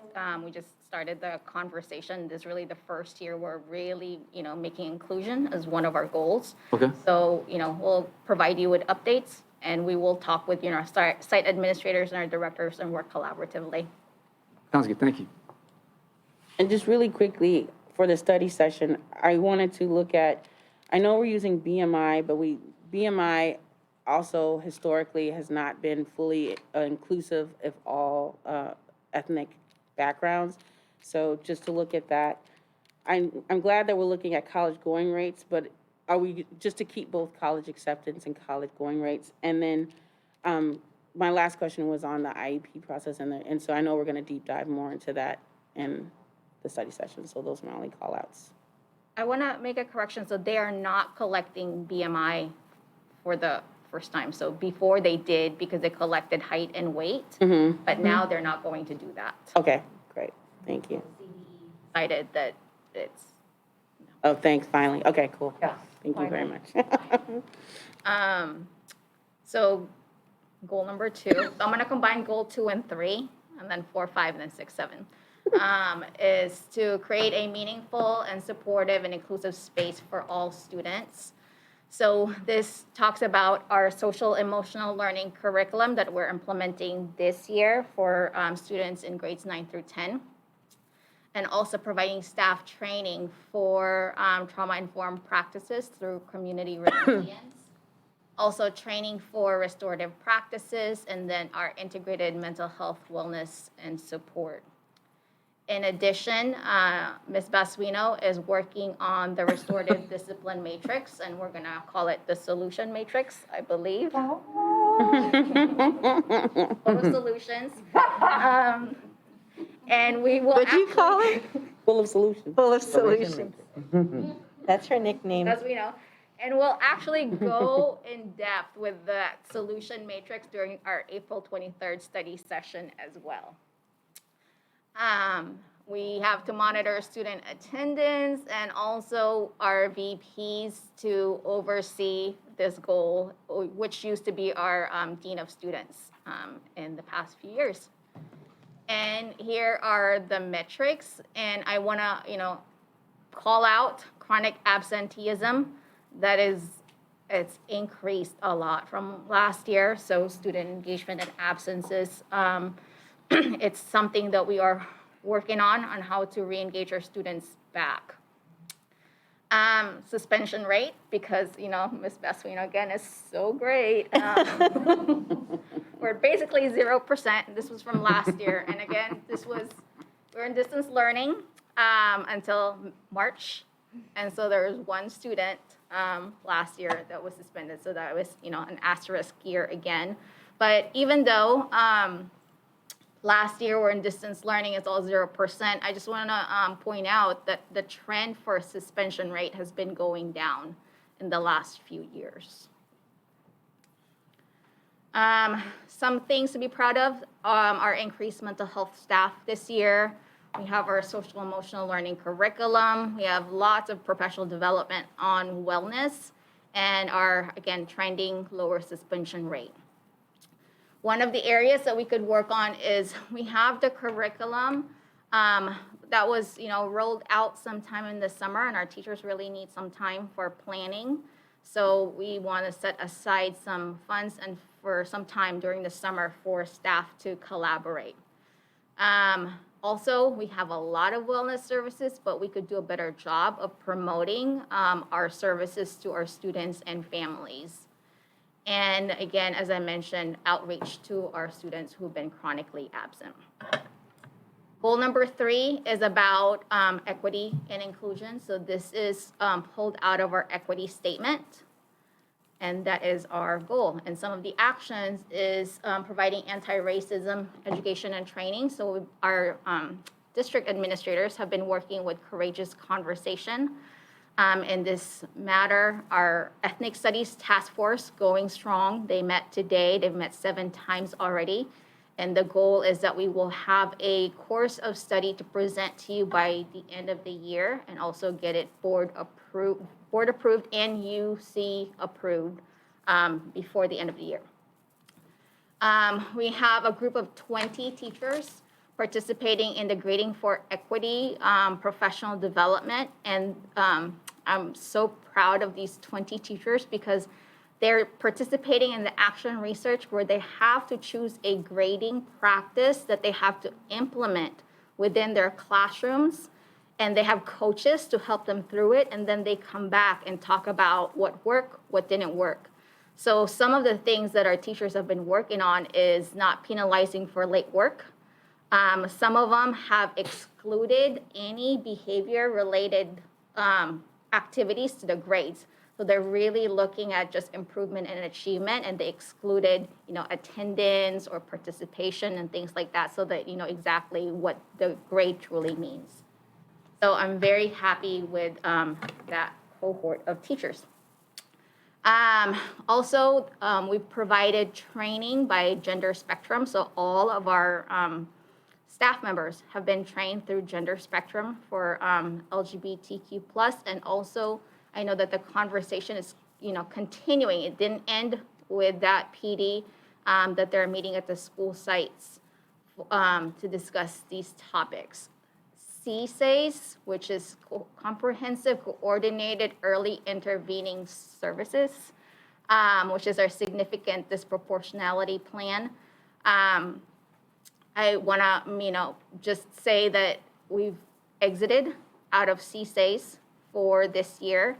So I want to, congratulate our Director of Special Education, Dr. Robinson and Ms. Basuino, and making sure, and what we really do, we look at it from, what can we do to address disproportionality in the district? And then the last action is convening the Equity Task Force. So this has been quite challenging this year. Just, finding time and space for this has been quite challenging.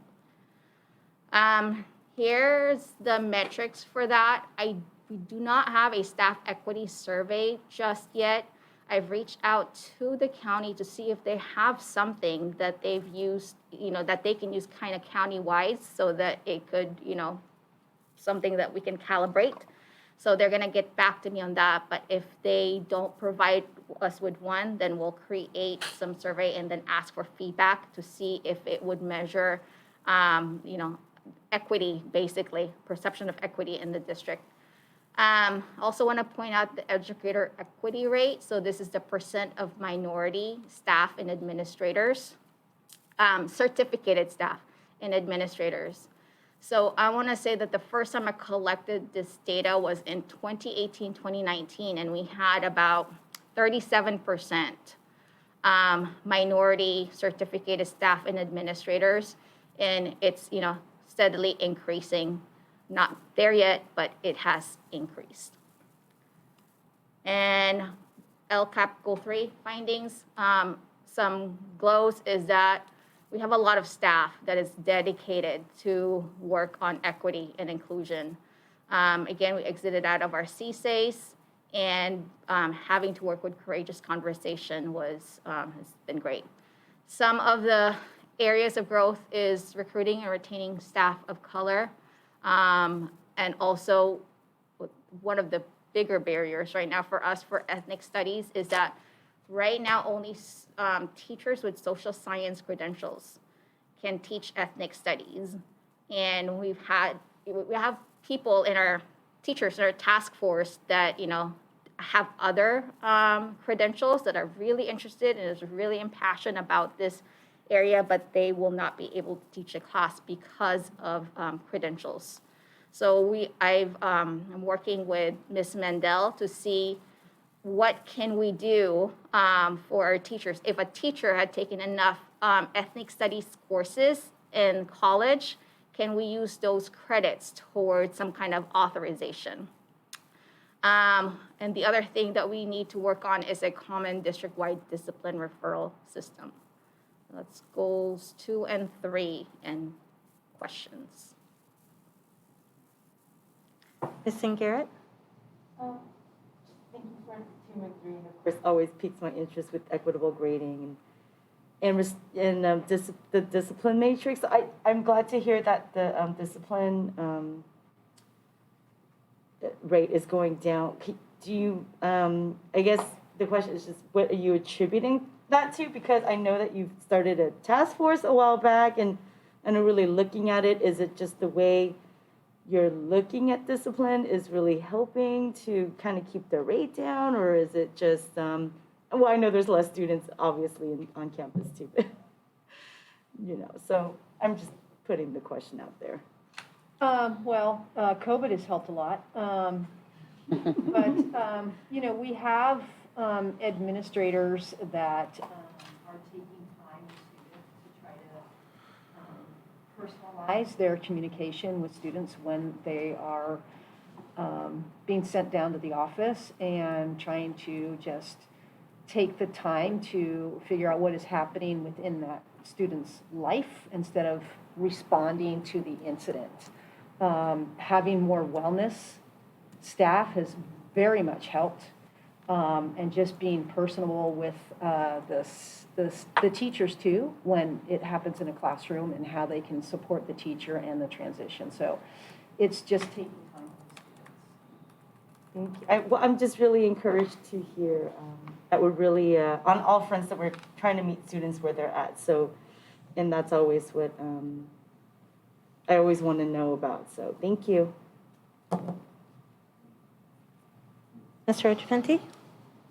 Yeah, thank you for that.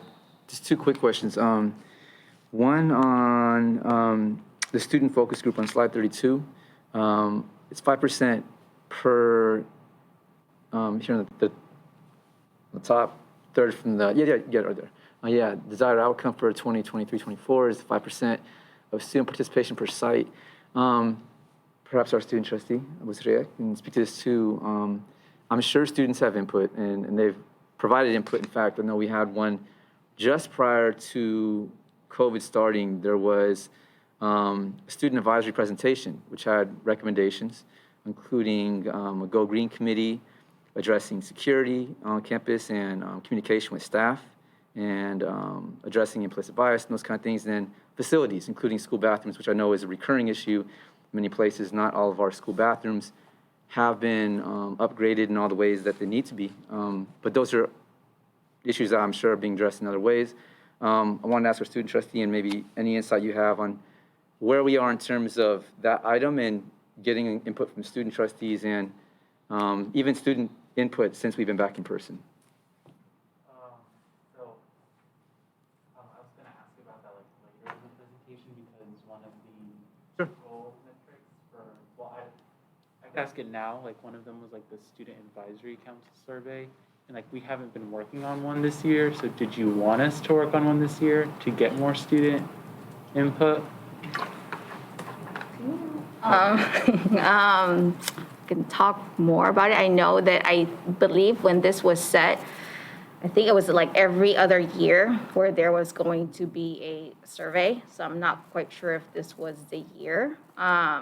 So we can probably address that during our student advisory council to see if that is something we want to work on this year, or do we, work on it, the questions this year for the following year. So we'll look into that. But I want to point something out with this perception data from student focus group that is actually from our CSA's plan. So one of our action is to create a student focus group that are African Americans. And so we have not met with the students yet. Our goal is to meet with them sometime in March. And so again, it was more like the participation rate for the CSA's plan.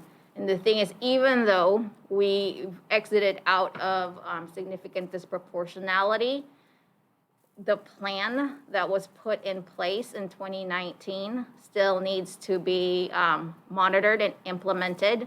And there was actually a plan from 2021 that was just recently approved. So we still have to follow through with those actions as well. Thank you. A second quick question is around the finding ways to create authorization to teach ethnic studies. It's good to hear that there are teachers interested in teaching it. Of course, that's the hope. In terms of how many course units is a reading requirement, I know in my experience as somebody majored in ethnic studies and working with the department, I know that there are paths that the departments of ethnic and colleges of ethnic studies, like we have here at San Francisco State, have been working in tandem with the schools of education at given campuses, say here at State or any other place, to find out how they can structure that in terms of who would be able to teach. Somebody who has a master's degree or a PhD obviously would be highly qualified. Somebody with a bachelor's degree, at least a minor maybe. There are certainly a lot of graduates in ethnic studies. I guess my question is, where are we in terms of working with CRE, community responsive education, in terms of determining some of those options? Right now we had discussed it, and that's why I reached out to Ms. Mendel to see what can we do, how many units are needed, and also Allison Dintian-Corcobales is also looking into it. And, the other way is for teachers to get their CSET and pass that in social science as well. Okay, yeah, as long as we're working with the consultant. Thank you. Goals 4 and 5 is about English learners receiving a green on the college and career indicator. When this was created and when there was a color in the dashboard that was back in 2019 is orange. It's one of the areas of focus, making sure that our students learning English are ready for college and career. So again, it's about monitoring their progress, making sure that they have access to the right A through G courses. We also have, monitoring is really the key, and meeting with them and making sure that they are on progress. For metrics, we don't have a color yet for the CCI indicator this year because it's been suspended. But we do have is a pathway for English learners for the college and career indicator. So we've narrowed it down to, we want to make sure that our students have access to a CTE pathway. And also, we want to make sure that they have access to our dual enrollment courses and also promote state seal of biliteracy. So goal 4 findings, we have consistent, very dedicated ELD teachers for many, many years. And we have amazing teachers on special assignment, Lisa Rubin and Lori Collins, who's been helping us with the program. And also we have Elevation to help us monitor, it's a system to monitor student progress for our students learning English. One area is for our students to just get more access and opportunity for dual enrollment classes, advanced placement classes, and CTE courses. To tie that in, goal 5 is this is a very interesting goal because we want to make sure that when our students learning English come into our district along with their families, that they feel welcome from the very first time they step into our district office and all the way as to, when they graduate. So we want to make sure that we have a very well-developed intake process. And so Dr. Robinson and Melissa Ambrose and the social workers have been creating a comprehensive intake process on what happens here at the district office when they first register, and then they go to their school site up to when they're taking their classes and what types of supports they are getting. And so, we haven't developed a survey yet, but I'm very, very interested in seeing, what do our parents and students perceive our intake process is, because we want to be able to provide the support that they need. Again, we still have to develop the survey, and also we need to provide training for our counselors, and so we're just not there yet. So we do have a comprehensive intake process that gathers more information. There's interviews with parents, interviews with students, and trying to just gather more information so that when the students move into their school, the teachers have a little bit of information about the student before they come in, like what do they like, what, favorite food, things like that. And also having additional district staff here to help with the intake process is so, so helpful.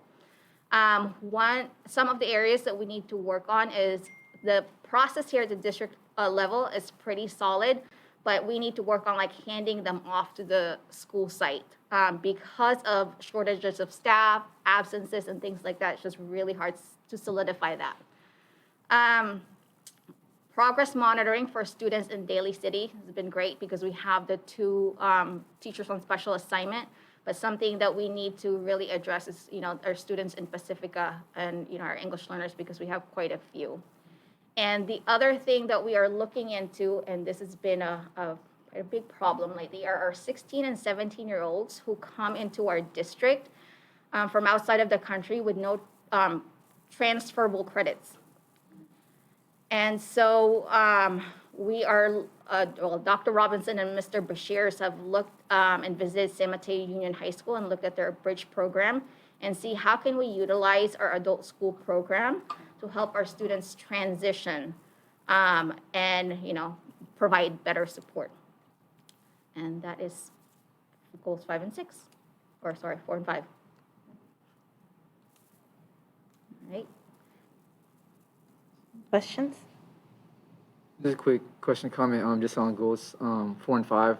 I want to say thank you for, continuing to push, I think, a focus on our students who are learning English. I think looking at San Mateo County and in the Bay Area and looking at how we support our students with varying levels of resources is really important to pay attention to where we support our families as well, because a lot of them are working, and through the pandemic, a lot of our students and many of our students who come from international immigrant communities are working as well. And so I think looking for support in terms of transition and in terms of work experience and a lot of things in college and career opportunities that all of our students should have, obviously equal access to. I think it's really important that we continue the discussion and thinking of alternative ways we can support them, because they're going to be expecting that. They should. And hopefully by the time, they're graduating high school, like our students, like all of our students. So thank you. About our students with disabilities, and we expect that 80% of our students receive their high school diploma. So some of the things that we have been working on is to ensure that we have a 4-year plan for our students with disabilities, and monitoring their grades also is very, very important in placing them in appropriate classes. We also, again, with the inclusion, we want to increase access and opportunity, but we just don't want to toss them in that class. We want to be able to provide support for our students and our teachers as well to be able to support our students. Provide tutoring and also credit recovery opportunities. So good news with the graduation rate. Our graduation rate for students with disabilities have increased from last year. And also, we are starting to monitor again their benchmark assessments for math and language arts. So something to be proud of is the graduation rate of our students with disabilities, and we are, monitoring their progress through our benchmark assessments. Areas of growth is we have students that took the assessments, but we need to work on participation rate as well, because this is the first time that this was administered. Only about half of our students with disabilities took the assessment in the from fall to winter. So we are working with our teachers and making sure that we give it to them before the end of the year. And also just time. There's always time to just really review and monitor progress is a key. Goal 7 is again standards operation.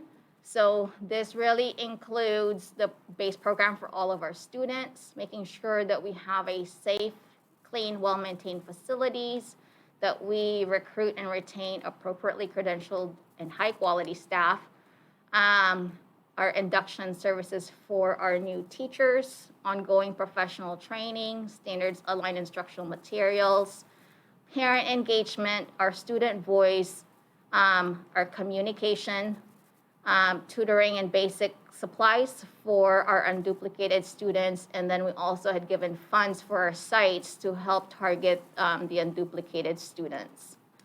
So here are the metrics and the results. We have not received the data from the SARC or CDE on the ineffective teacher rate, out of field, and inexperience. So once we have that data, I will provide that to you. One thing I want to point out, certificated staff retention rate. Again, it's an area that, it's been a struggle for many, many years since I've been here. It's something that we need to work on, and also for our administrators as well. And GLOWS is, we have lots of professional development opportunities, and the Educator Effectiveness Grant really would help us increase our PD opportunities. Our induction coach and our mentors for staff in special education have been great. Our student advisory council, very active, which is great. And again, an area is just recruiting and retaining staff, because it's really hard to implement any of this if we don't have the right staff in place. So that's goals 6 and 7, and then I have a couple more slides and I'll be done. Want to go forward with more slides? Right, so the supplement to the annual update, again, this is a requirement that we give an update on how are we doing with the extra money that we receive from the COVID funds. So they expect that we collect all of this data, because in the past there was really no requirement to provide an annual update to the board, but now there is a requirement that we provide one, and that this is presented before the end of February. And this information will also be included in the LCAP. So the other thing that, this supplement to the annual update is an actual template where we have to report on how we're engaging our educational partners in developing and creating this plan. And oftentimes, the way it's done is that it's communicated through Ms. Pressa's weekly communication. It's also emailed to the staff. Through meetings also, we ask for feedback. And so whenever we meet with a group of people, we take their input and we try to make sure that, does this fit our LCAP goals, and what do we need to do to provide services for our students. And then these are just resources. Some of the plans, as you know, there's county now calls Plandemonium. So there's a whole lot of plans that we have to submit. And so that's just for your resources. So that is the end, and thank you. Oh, questions? Very impressed, thank you. Yeah. Sorry, that was long. That's okay.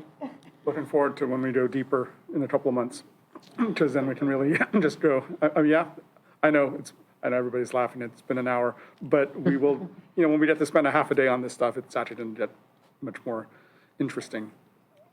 Not to say that this wasn't, obviously. Well, I'm looking forward to the different template you're going to use. You are I'll surprise you. very surprised. See the weekend template. Wow, amazing. Yeah, and I just want to say, I mean, this is a lot of work. Mm-hmm. This is a lot of work, but this is pretty much our whole district. Like, this is a summary of everything we do in terms of curriculum. So, of course, it's, an hour is still not a lot of time to dedicate to the entirety and the breadth of everything that we're trying to educate our students in 4 years on pieces of paper. So, I'm very grateful for the work that you put into this. We are known around the state for how well we produce this document, how inclusive it is in terms of its readability, the various ways that it's produced so that people can understand it. So I'm grateful. It really makes my job as a school board member easier, because I can see and track exactly what we're supposed to be doing, and it helps, again, with the communications from the superintendent, et cetera. So I know that it seems long, but we all, all of us as school board members have full-time jobs. You guys are the ones that are doing this job, and so it really helps us understand, like, what you guys are doing all day, because we cannot be here 8 hours with you. So and as stewards of the district, we know exactly, what you're working on and how it's being resourced and what resources you're using to support and help everyone get through all of this. It's all in this document, so thank you. Mm-hmm. Oh, yes, I'm just trying to think of your thought process when you put this together. The color coding to make it simpler to understand, but I feel like, I don't like using this word, but you're not oversimplifying it for us. But it's so accessible and understandable, and it, like Ms. Salahuddin said, it makes our jobs a lot easier. And, as far as discipline goes, during COVID, there was some disciplining going on at home, let me tell you. But, and I did make her take that assessment. A lot of her friends didn't want to take it, said, you're taking it, because Ms. Baca needs your stats. I'm sorry? I just want to make a comment when you guys are done. Okay. So, I want to thank you for putting in so much work on this. And really, was it an hour? Roughly, yeah. It didn't feel like it, actually. Thank you so much. Thank you for your work on this. It is I think a lot to discuss here, but just to remind the community, looking at this, our LCAP is our budget's reflection of the work that our district does, as some trustees have mentioned as well. To a lot of our district that have put together the work that reflected here in these numbers is really important, and our students as well. So it's a living document, and I look forward to our next discussion of that, and any input we have from students moving forward, especially this year, is really valuable in seeing how we transition back to in-person learning, not just for year one, but for year two moving forward. So thank you. Vesta? Thank you. I'm going to be brief. I just wanted to say that having worked in other school districts and I've written the LCAP top to bottom several times, Ms. Baca really is, and her team really are exemplars of how an LCAP should be written, and not simply how it's formatted, which is beautiful, but the thoughtfulness and the focus on students is really what's supposed to happen. So thank you. You cannot even fathom the amount of effort that goes into this. So I just want to publicly thank you. Thank you very much. And so now we're on to our action items. And so what I'd like to do is go first to the items that Mr. Ochapente requested to be pulled. And we will go to 13C11, is it 113? And that is the SCI Consulting Group service and consultant contract. So, Mr. Ochapinti, you have a specific question, or do you need clarification on this? The question doesn't have to be specific. First, I wanted to say this is an approval of Estoppel certificate for 901 Campus Drive. It is the medical office building that is here at Ceremony Del Rey in our campus. This is one of the buildings. We're looking at the SCI Consulting Group contract at 13C113. Oh, yes, sorry. So for that one, the first one, this is a maintenance assessment district renewal and annual agreement. So one of the things I was noting in the document is that one of the rationales for bringing this up is there's an assertion in the overview on page 4. So my first question is why we're doing this, because it is an action item and it does ask to allocate $19,550 for this assessment. Perhaps Superintendent Preston, you can speak to this, or anybody who's worked on this more closely. The second foundation, it says in the last paragraph, the second foundation block for accurate assessment levies is the identification and verification of every parcel that should be included in the district's assessment role. SCI, and this is what my first question is, SCI has consistently found that the county assessor's data often contains inaccurate information to identify parcels and property characteristics. So this is SCI Consulting Group. They're asserting that a public agency is providing inaccurate information. Can anybody speak to that? I'm actually going to turn this over to Deputy Superintendent Van Rappers, as she. Thank you, Ms. Presta. So SCI Consulting is the firm that we have been using for our maintenance assessment district, which has generated about $350,000 each year since 1991, when the maintenance assessment district was established. So the firm, that's their job, is to find the inaccuracies. Every district that has a maintenance assessment district has a firm that does this.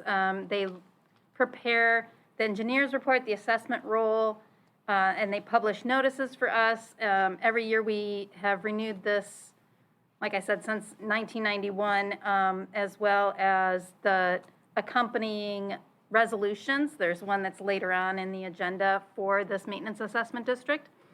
As far as what inconsistencies they find, they will be reported in that report that you will get later in the process. So each year, I think it's 3 times per year that this comes. The first time is to establish this contract with the firm, as well as give them the authority to act on our behalf. The second one will be to accept the report, and the third will be to assess the levies. So that'll happen throughout the year. It happens every year. Does that answer your question? Part of it. Thank you for that. I understand that they do work for us. My question is, what if that's their job and they do this routinely multiple times per year? What is this contract for? What is different now? And the assertion, I still like to know why they're asserting that they've consistently found county assessors' data often contains inaccurate information to identify parcels. If that's true, why are we paying them to do something different now than they usually do? This is not any different than any other year. This is exactly the same as every year. The same every year. As a board, we've approved this every year. And we receive the report every May, roughly. Last year, we received it on May 4th. And I looked at actually my property taxes just now. It winds up being about $10 per parcel annually. So the question is, why are these consistently inaccurate? I mean, I'm thinking about the parcel tax and the parcels. Like, if the county is not keeping track of that, has that been addressed by this firm, or has this been addressed differently? I think it's interesting because during COVID, I'm sure there's been some changes, obviously, that apply to this. But I guess my question is, what would be different this year than last year? Nothing different. Exactly the same as every year. Okay, thank you. Mm-hmm. To approve? Second. All in favor? Aye. Aye. Okay. So now on to 13C12, the approval of the estoppel certificate for 901 Campus Drive, the medical office building. Mr. Ochapinti, do you need clarification on this or have questions? The approval of an estoppel certificate for 901 Campus Drive. And I'll start again. It's the medical office building here at Ceremony Del Rey. It's a building here like Ceremony Ridge Apartments, which was built when the district decided to basically lease out for 99 years Ceremony High School. An estoppel certificate, as far as I understand, and anybody can feel free to clarify, if you will, is something that is usually issued or asked for when there's a change in the selling or leasing. Here, it describes that the lessee would like to sell the lease on the property, which is their right under the ground lease contract, and requires us to approve the proposed estoppel agreement. My first question would be to Superintendent Prester, whoever has worked on this, why now? Why are we asking, or why are they seeking to sell the lease on their property at this time? I know that we went through this process with Ceremony Ridge in order for them to apply for some kind of loan not too long ago, maybe a couple years ago. But I do question, given the timing of everything and discussions around Ceremony Del Rey at this time. I'm again going to turn this over to Ms. Deputy Superintendent Van Ramphorst. Thank you, Ms. Presta. I have no idea why. This is not something that we have any control over. If the person who is leasing the property from us wants to sell the lease, it is their right under the ground lease that was entered into in 1985 by JUHSD. So I did not ask them why. I have no idea. So there's been no communication. There's been communication, but, they said, we would like to transfer the lease to somebody else. It's our right under the contract. You need to provide us with an estoppel, which is agreed to under the lease agreement. And so I worked with County Council to review the documents and make sure that everything was in order. And everything's in order, so I'm asking the board to approve it. I think if the board does not approve it, we could possibly see some litigation against the board because we'd be in breach of contract. But other than that, I do not have more information. Okay, thank you for that. Yeah, an estoppel certificate is, if they request it by law, we have to provide it. I'm familiar with that part. I guess my curiosity is if they're asking, was there any prior communication we had with them prior and regarding something like this, prior to them asking for this, or no? No. So they simply requested this, like, out of nowhere? Well, I'm sure for them it wasn't out of nowhere. I'm sure they have, done their due diligence on their part for what they want to happen for their financial situation. But it's not incumbent upon them to give us any information about what they're doing in this case. That what's outlined in our ground lease is how they are allowed to use the property. So the new leasee will have the same rules as the previous leasee. Right. And that's all that is really important to the district, is that they use the property in a way that is in line with the lease that we have. Okay, so just making sure, I wanted to make sure that we understood why, and if we haven't asked why, that, if that's at their discretion, I understand that. But it is a very random and important, certificate to be issuing, especially for businesses that reside on our property, given current discussions. So thank you for that information. And if there's any other information that we should be communicating about with our lessee or with the medical office building, I would encourage us to do that because it does affect what's happening here at San Juan del Rey. To approve. Second. All in favor? Aye. Aye. Okay. Now on to 16A1, the delegate assembly ballot for subregion 5B, San Mateo County. Superintendent Presta. Thank you. So I've placed the delegate assembly ballot for you board members to take a look at. It looks like there are 4 nominees and you need to choose 3. I move that we nominate and keep the incumbents, so Noelia Corza, Clayton Koo, and Sophia Lane. They've been representing us well. I don't see the need to change it right now. Second. All in favor? Aye. Aye.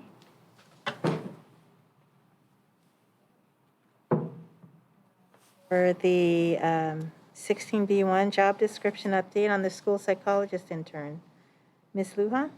Good evening, everyone. Before you this evening is a update to the school psychologist intern job description.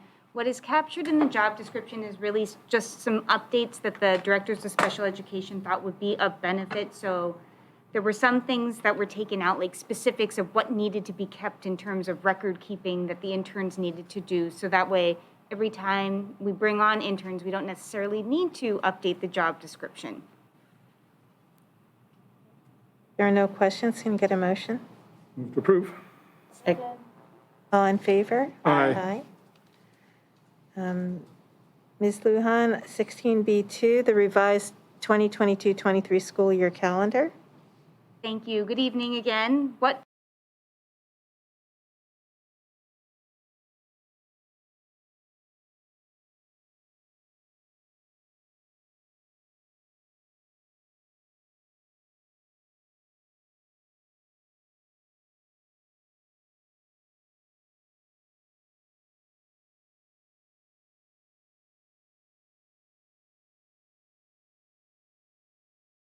just in case. We thought it was just certainly more forward planning. Approve. Second. All in favor? Aye. Aye. And now for 16C1, the 2020-2021 financial audit report. Deputy Superintendent Van Raphorst. Thank you, President Tejada. Good evening, everyone.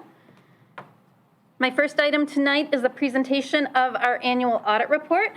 Siobhan and Associates is the audit firm that conducted this audit of our 2020-2021 financials. So Siobhan is here tonight. I'm distracted. I'm sorry. You've been putting up the presentation too soon. That one's for the next item.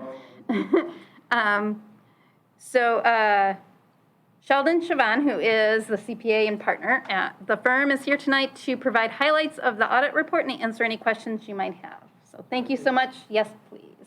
Thank you so much for being here tonight.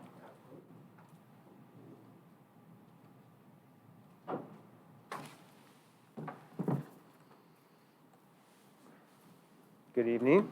Are we using the mics? Yeah, it's for the television. Gotcha. All right, can you hear me okay? Yeah. Yes. Okay, appreciate it. So we're looking at June 30, 2021, and it's good to see people in person. I've been doing a lot of board presentations on Zoom, trying to hide my beard. Got a COVID beard. Kids wanted me to be Santa Claus, but they're 25 and 18, so it didn't work out too well. Looks like my kids. All right, so what I would like to do is really touch on what the standards are that we follow during the audit. I'm going to try to keep it very concise and get to the point. Touch on new governmental accounting standards that we implemented during the year, and then also provide the most important part, which are the results of the audit. And essentially what we are required to follow as audit firm, we're required to follow the generally accepted auditing standards in the United States of America, of course, by the AICPA. And then we also follow generally accepted governmental auditing standards. And then we're throwing some real curveballs with the Education Audit Appeals Panel, right? The Education Audit Appeals Panel is a state compliance guide provided by the State Controller's Office. And then the Uniform Guidance. And the Uniform Guidance is your federal awards audit guidelines, essentially. So if you spend the $750,000 in federal award money, we are required to perform an audit following Uniform Guidance. You've also heard of that as referred to as the single audit. And also you may have heard it referenced to as a part of OMB A133. So those are the standards that we follow. And in doing that, the year-long process that we start in February now ends in February. It used to be much shorter. We end up with some results that for your district are really good. But before I touch on those results, I do want to mention that we did implement a new standard, Governmental Accounting Standards Statement number 84, which has to do with fiduciary funds and redefining fiduciary funds, removing the term agency fund from the financial statements, and bringing in the term custodial funds. It also redefined component units. And the component unit really didn't have a large impact on school districts. However, the agency fund redefinition to custodial funds and the redefining of fiduciary funds did, because associated student body funds were removed from the fiduciary fund definition for the most part, and then reclassified and moved into the general fund under a separate fund, Fund 08, or into a separate resource code or a fund and a resource code. So to do that and facilitate that, we have to record a prior period adjustment. So we're restating beginning fund balance in the general fund. And then we have to remove the fiduciary fund for the associated student body account. So in June 30, 2020 audit report, you would have seen a separate agency fund balance sheet. You don't see that anymore because it's now all wrapped up in the general fund. And so to give you an idea of what that looks like, in the audit report this year, we posted or reported a prior period adjustment of $774,000. Now that prior period adjustment is the exact balance that was reported in the June 30, 2020 audit report, right? So the activities related to the ASB are now flowing through the general fund. However, you can still track those and identify the school sites and the students that that money belongs to. So you don't lose that, it's just a different presentation and accountability. Next year, by the way, a couple big standards coming. The main one being changes in how we present leases. So they're really changing how we think about leases and how they're reported. So you're going to see some new assets and liabilities related to that. So that's coming forward into the June 30, 2022 fiscal year, so the year you're in currently. So my favorite page to look at related to standards, and if I had this presentation up and sharing, it's just the audit report itself, is the findings section. And I really like to focus on the findings section when there aren't any findings. We can spend a long time for some of my clients on this section, especially with the new state guidelines and audit requirements related to distance learning, which was a bit of a hurdle this year. So what I like to say is that under those different standards that we perform the audit, we're required to let you know whether or not the financial statements are free of material misstatement, right? So the main objective is really, are these financial statements free from material misstatement? We don't do it with 100% assurance, of course. It's a reasonable assurance, right? A very high level of assurance, and that's because we sample in an audit, right? For the most part, there's other reasons. Now, with that being said, we issued an unmodified audit opinion, which means no findings, no exceptions, no qualifications. We did not identify any material weaknesses over financial reporting. We did not identify significant deficiencies over financial reporting, internal control over financial reporting, and we did not identify any non-compliance material to the financial statements. Now, looking at the federal awards and the major programs that we tested, which included the ESSER fund, of course, and then the coronavirus relief fund. So those were your major federal programs that we tested. We're not required to test them all. We do a risk assessment, identify the major ones, and then test those. And believe it or not, it's not always the largest programs that end up being high risk. So we do, the standards require that we assess based on certain criteria. And so therefore, after we tested those major programs, we did not have any material weaknesses or did not find any material weaknesses over those major programs or internal control related to those major programs. We did not find any significant deficiencies, and we also issued an unmodified report related to those major federal programs. The state awards section, quite a bit of work there.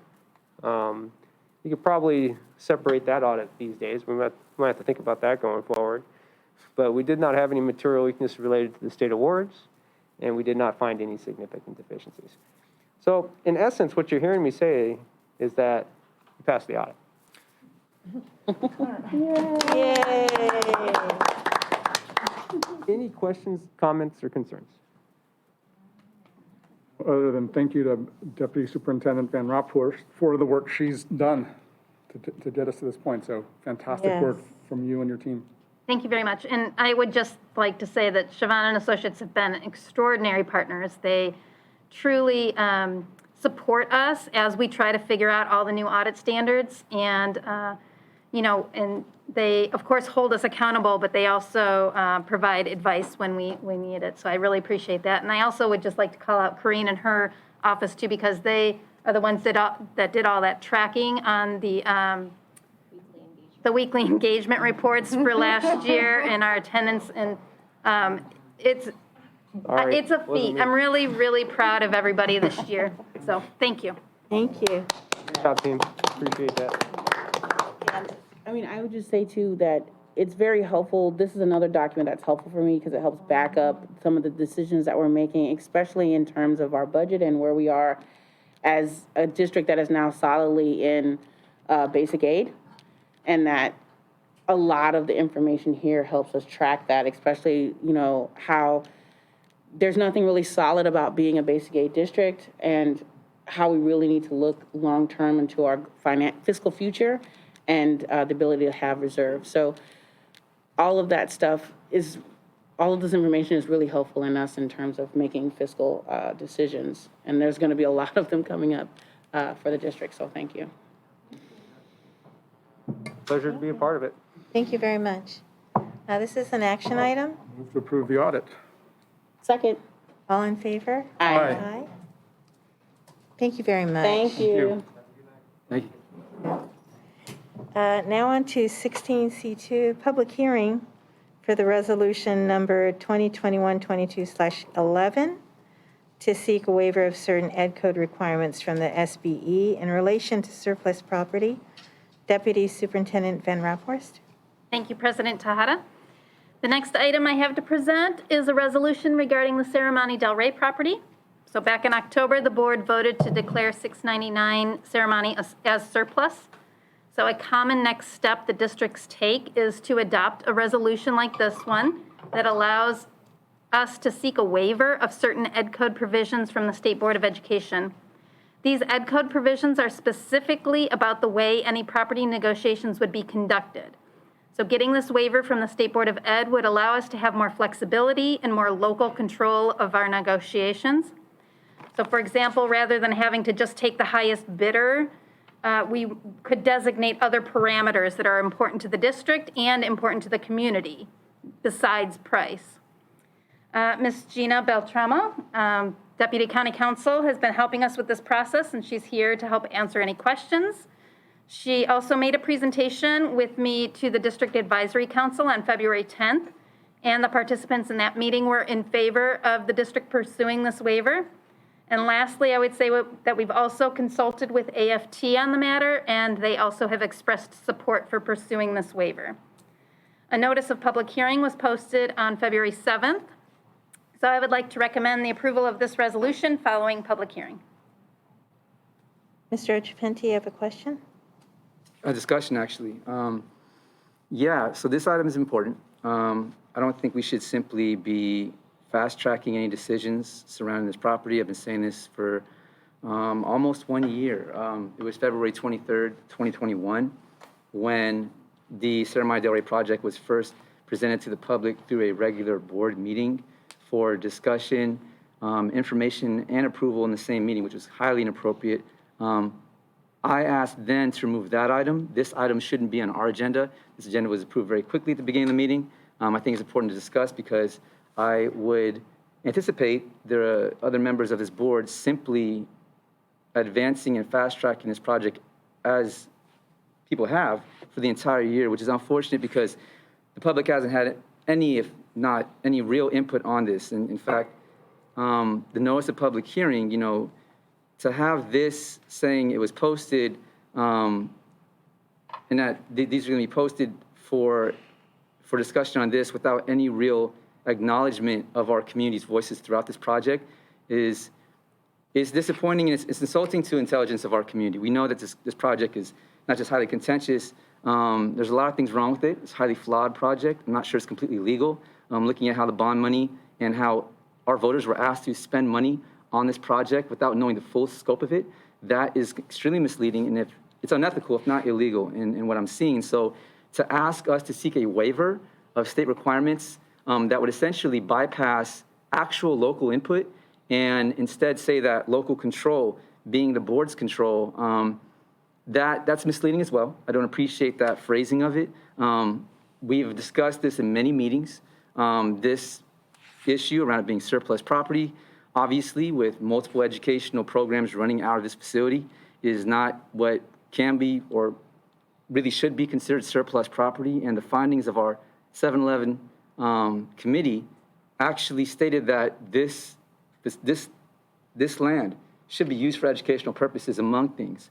And so I think not only is it wrong to seek a waiver because you're looking to fast track this project once again, it's unethical and it's highly inappropriate to be placing this on an item as an item on the agenda just after this board approved $170,000 in a misappropriation of funding that has nothing to do with education to police and surveil a community garden here on this site. So I would like to hear from board members to respond why we're seeking a waiver of these requirements, given that this project is still in discussion at the city level. We haven't seen an EIR, Environmental Impact Report, and that the discussion around what we should be doing with Cerro Del Rey is not over.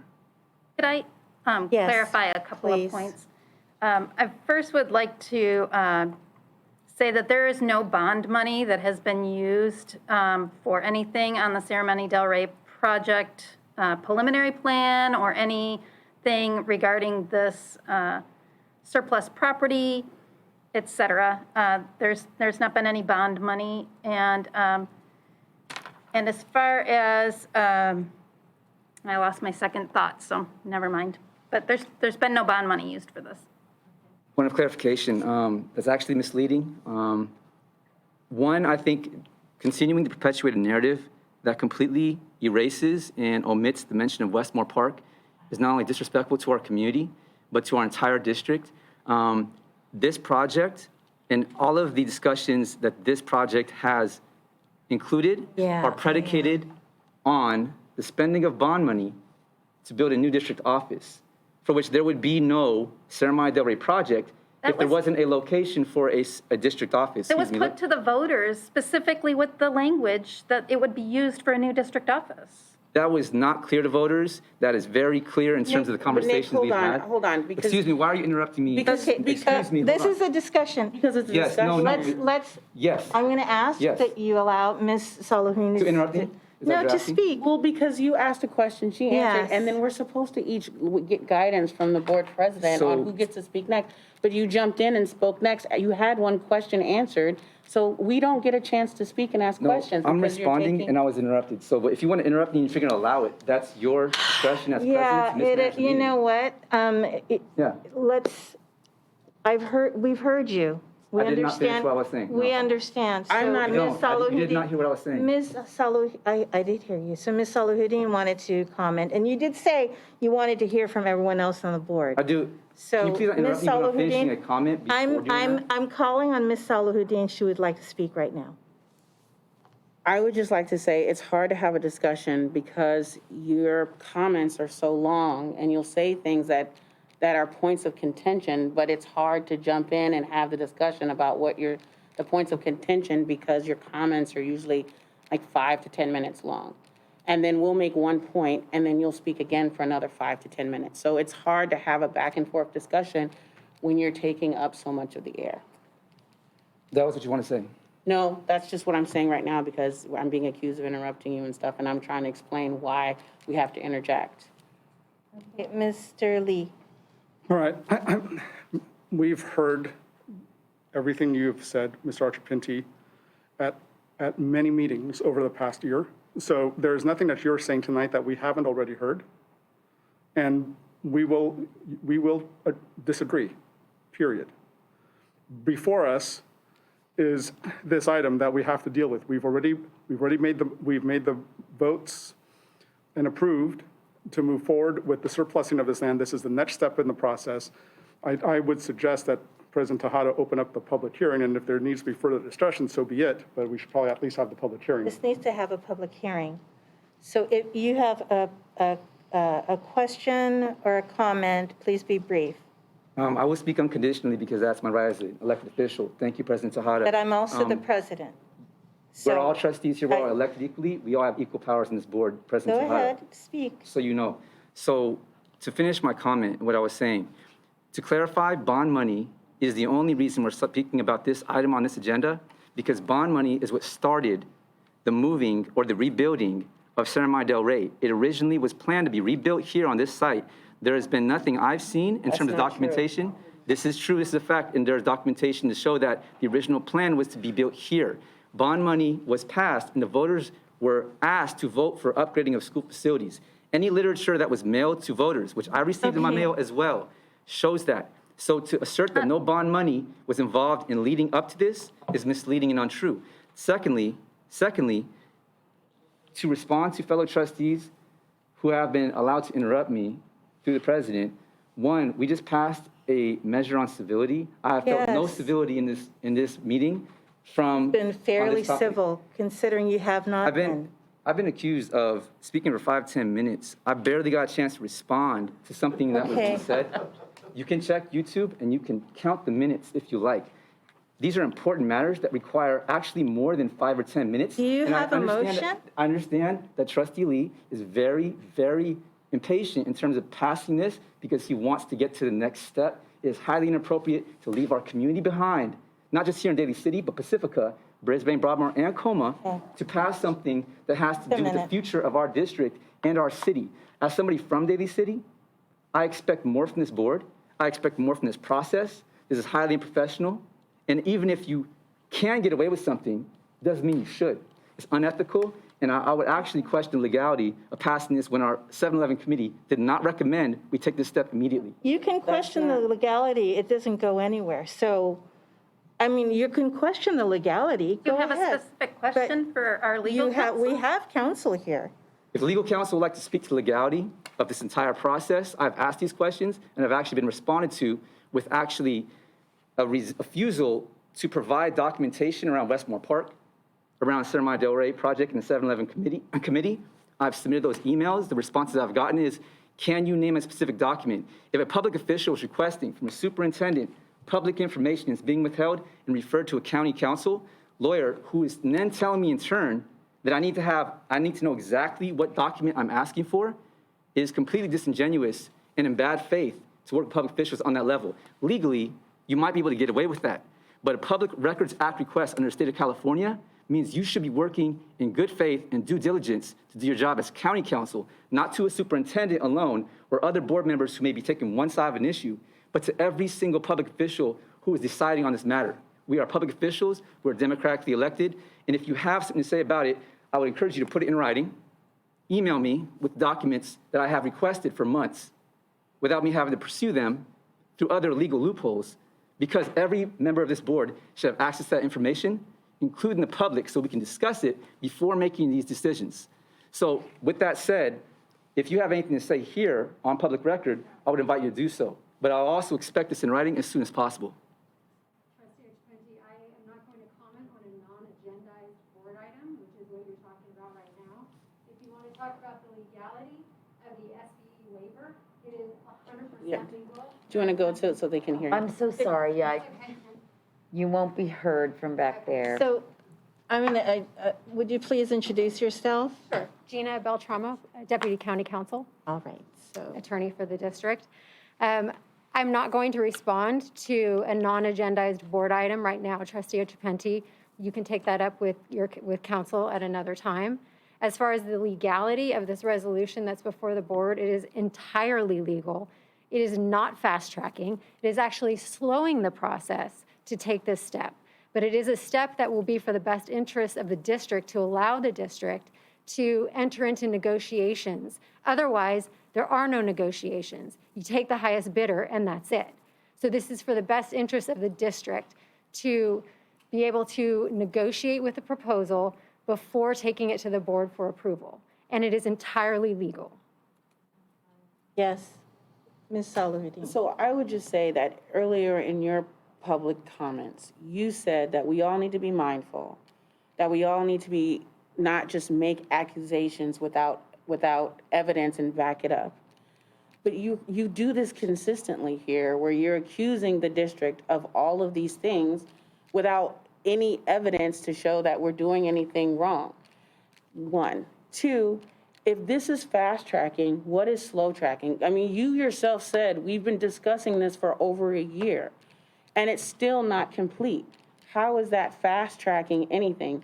We have followed the normal process, and if you can show me how this deviates from any other entity moving forward with the surplusing of their land and this process of going through the city council to get it approved, I would like to see it. I feel like we have done everything in the proper way. I know we've done everything in the proper way because I have been involved in most of these steps.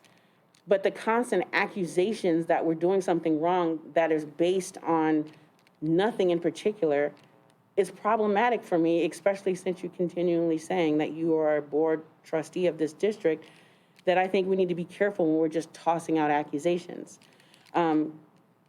I will say that this to me is important because there's a lot of things that are important to the community, and I'm listening to all community members, not just one subset. Everybody's not going to agree with every decision that we make. That doesn't mean that we don't move forward on something because we don't have 100% agreement. No project or plan is perfect, but this is the plan that I think works best for the district, and I would like to move forward with this process. Really? You know, Ms. Sullivan actually said what I was about to say with regards to the community, because there are many community members, there are many stakeholders here, not just one very specific group that might be a little louder than others. But we do have our teacher community, we have our student community, we do have our parent community, we have the neighbors that surround this particular property who have spoken as well, that we have personally spoken to, so who are in support. So with that, I would suggest that we move forward with the public hearing, President Tejada. So in response to those comments, first of all, I have not recognized you. I would like to move on with the public hearing. so I'm opening the responding to that? public No, hearing. I'm responding to that because. No, I am the president. I have opened the public hearing. The public hearing is open. Do we have anyone? So you're just going to censor the rest of this conversation, President Tejada? Is that how We're you're running moving things now? on. There's It a is lack of within civility my here. right. For your own board policy that you pushed to pass, including Okay, Trustee Lee. civil behavior is polite, courteous, and You're reasonable interrupting and behavior. censoring another trustee. Okay, and public hearing I'm is now responding to our closed. county council and another trustee, but you are Do we moving to have close a the motion to approve the President Tejada, resolution? Are you okay? Move to Are you approve okay? Resolution 2021-22/11.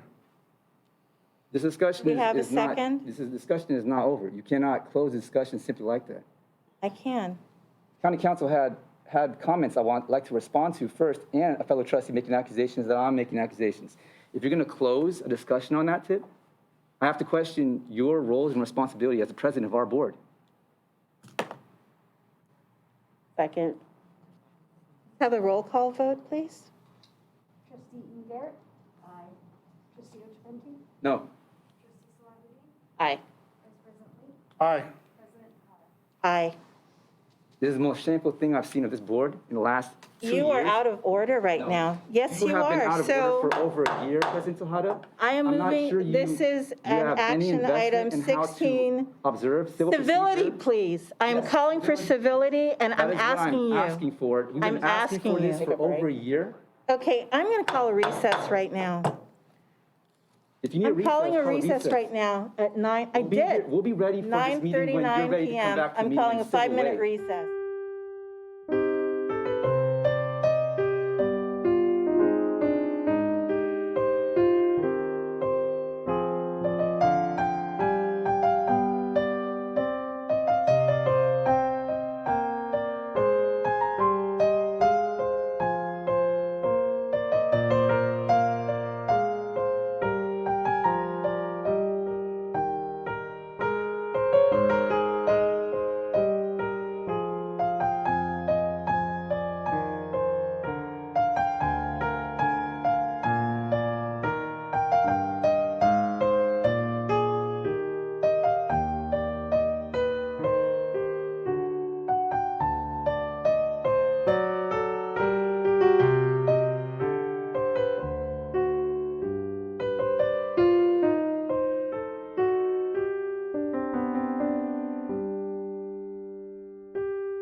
on to item 16C3, the resolution number 2021-22/12, adopting best value procedures and guidelines. Deputy Superintendent Van Raphorst.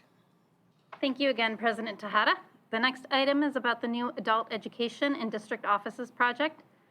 As you know, the project is now awaiting approval by the Division of State Architects, also known as DSA.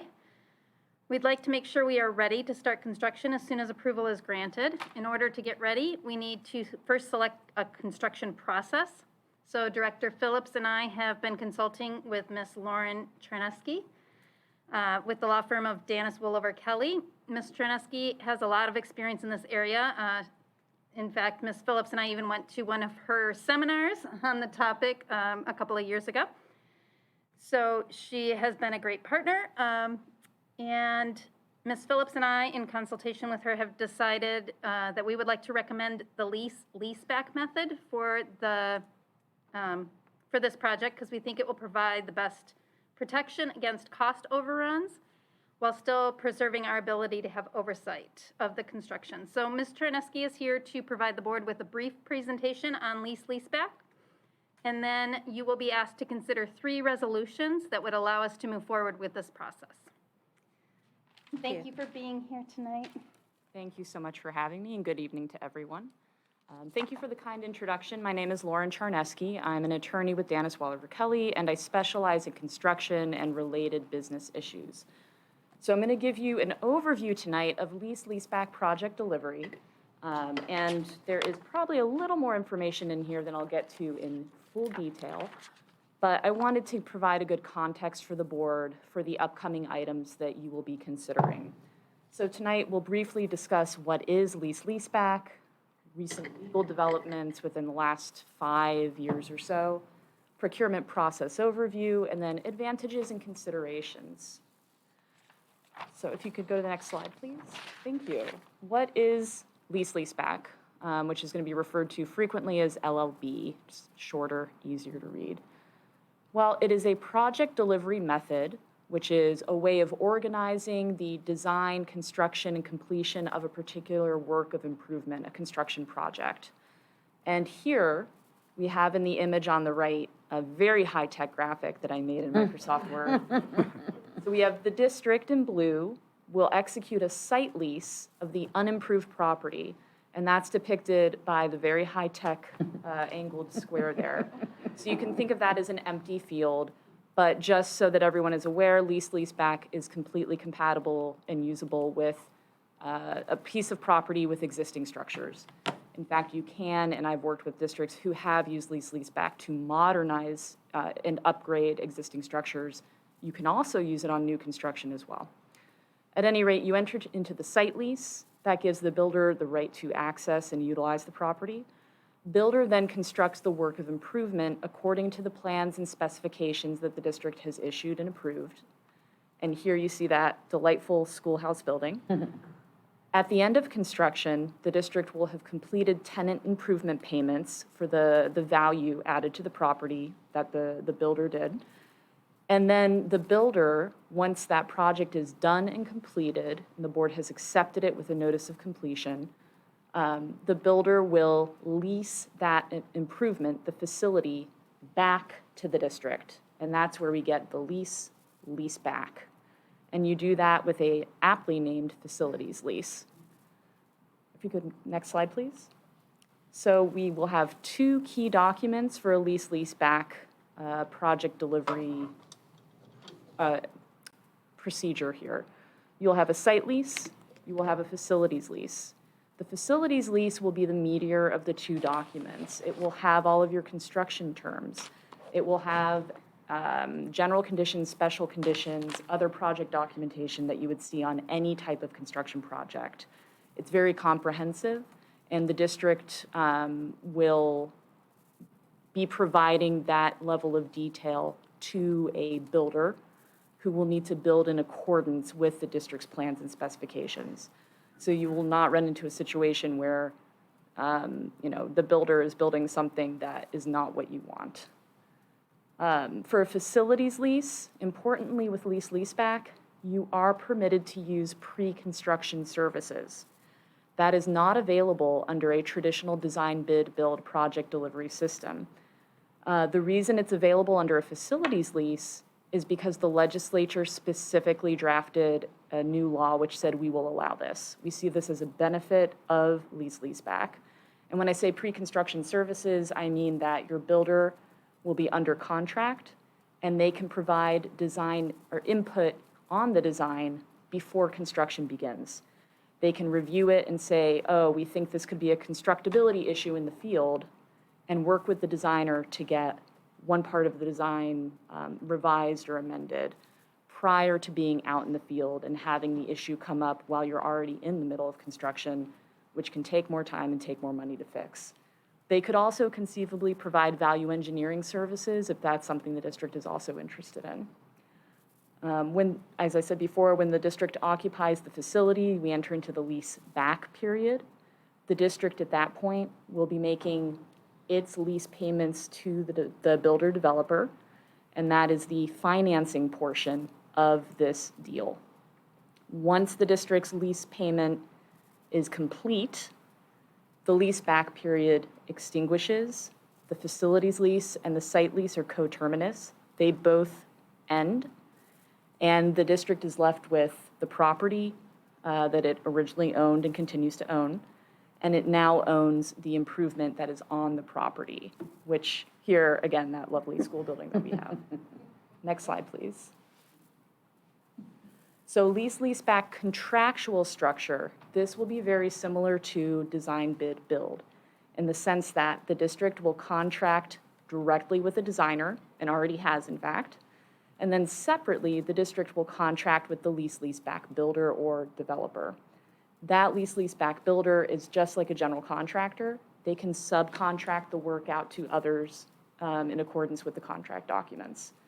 And under lease-back, the work will be performed according to a guaranteed maximum price. Next slide, please.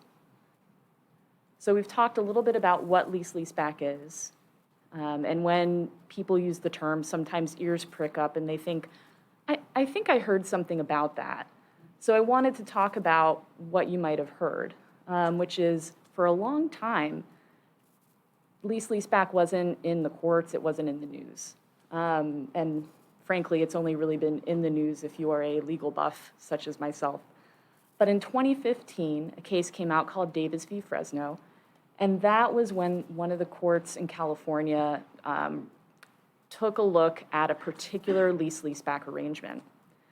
Now, prior to this time, the lease-back statute was in play, and it's a permitted project delivery method, but the legislature didn't provide much detail as to what's the checklist, what's the roadmap, how are we sure we're compliant with this? So you had different people doing extremely different things under a lease-back statute saying, well, we're doing lease-back. And the court was looking at one arrangement and saying, do we have a problem with pre-construction services? Does that create a conflict? Is there an issue with occupancy during the lease-back period? For this to be a true lease, we really need to have someone occupy that property, right? And then they're also looking at financing. That court, the Davis court, was concerned that the original lease-back statute, which doesn't discuss financing, doesn't require it expressly, but the court was concerned, is that something that we should read into the statute and require for a valid lease-back? After the Davis v. Fresno court, a few other cases came out with additional courts looking at different lease-back arrangements. That's the McGee and the Tabor case that are up there. Notably, McGee and Tabor differed on financing. Davis said, we think we should read financing in as a requirement for lease-back. And McGee and Tabor said, that's not included in the statute, it doesn't make sense to read it in. So now we have a split between these different courts. And then the other two courts, McGee and Tabor, also did discuss and consider conflicts of interest in pre-construction services. Well, in 2017, kind of in the middle of this, the state legislature responded and said, you know, we've noticed this increased interest. We are going to significantly amend Education Code 17406 and related statutes pertaining to lease-back. they did that. They actually provided a greatly detailed step-by-step procedure and much more regulated system for approaching lease-leaseback, which is very helpful because instead of little guidance, now there is significantly more guidance as to what steps districts follow in order to comply with a lease-leaseback project delivery method. Also importantly, they took note that the courts were concerned about pre-construction services, and they made that special carve-out to allow them, so that is expressly permitted under the law. Next slide, please. So current day, the 2017 amendment really brought a lot of structure and clarity to lease-leaseback. Courts continue to recognize lease-leaseback as an available project delivery method. They still differ on whether financing is required. We don't yet have a California State Supreme Court opinion on that. So what does that mean? Does that mean it's not possible to use lease-leaseback? No. Our firm suggests a prudent approach, which is include financing. You will be covered in the event that the highest court comes back and says, we do think financing is required. And for it to be practical, the way that we approach it in our documents is to require the financing component, but allow for a prepayment during the lease back period so the district can avoid unnecessary additional interest costs. So we structure it in a way to avoid impacting the total cost of the project, but we make sure that you will comply with any financing requirement that a court could determine needs to be there. Next slide, please. So what is this lease-leaseback process? It's fairly detailed in the statute, so I won't go too into the weeds, but from a high level, the first step is to adopt best value procedures and guidelines. And that tonight is on your agenda as a board resolution. It's important to note with lease-leaseback, you can select on best value. In fact, you do select on best value. In doing that, the statute mandates that everyone, all districts using lease-leaseback, consider price, technical expertise, and safety record. Those three categories have to be considered. The district can consider other categories as well.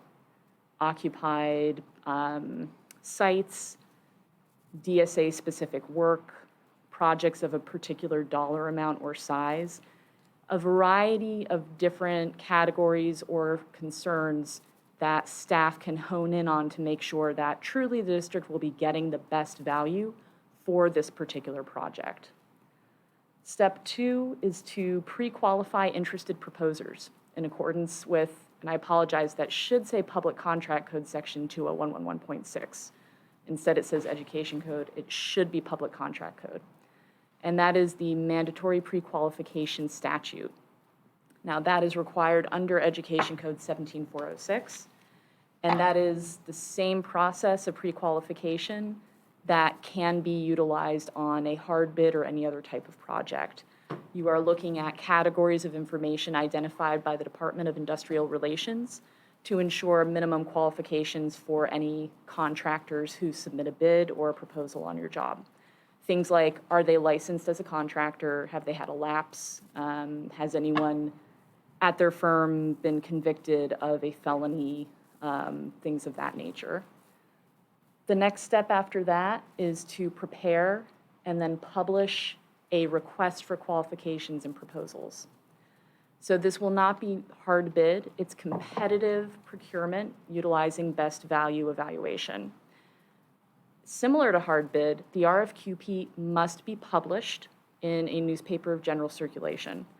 And frequently districts will also post it on their website and release it elsewhere to generate maximum interest. But again, that's one of the elements of ensuring competitive proposals here in a competitive process. The district will receive and open the proposals. Staff will review them. Very frequently, as part of that RFQP process, staff will build in the ability to shortlist and then interview from among the highest initial ranking firms. At that point, staff will complete their evaluation based on the published best value criteria and methodology that were contained in the RFQP. So within the RFQP, The district will include information about how folks will be evaluated, and proposers will know what the playing field is and the yardstick by which they will be measured. Staff will then bring to the board a resolution for the board's consideration to award the facilities and site lease to the best value. And they will provide some documentation, the numerical findings and ranking of the best value to document and support that award. And then finally, or at that time, the award will be made, and the district's plans for the adult ed district office project are currently pending DSA approval. Under lease-leaseback, you are permitted to enter into a contract for construction services without DSA approval. That is, again, an expressly stated exception contained in the Education Code specific to lease-leaseback. It is not permitted for a design bid build project. It is permitted for lease-leaseback. And again, the legislature wanted districts to be able to get the benefit of pre-construction services. So when the contract is awarded, if the plans are not yet approved by DSA, you will have a contract with a pre-construction services amount, which will have been negotiated, would be included in the proposal, but that's for any constructability review, value engineering that would take place.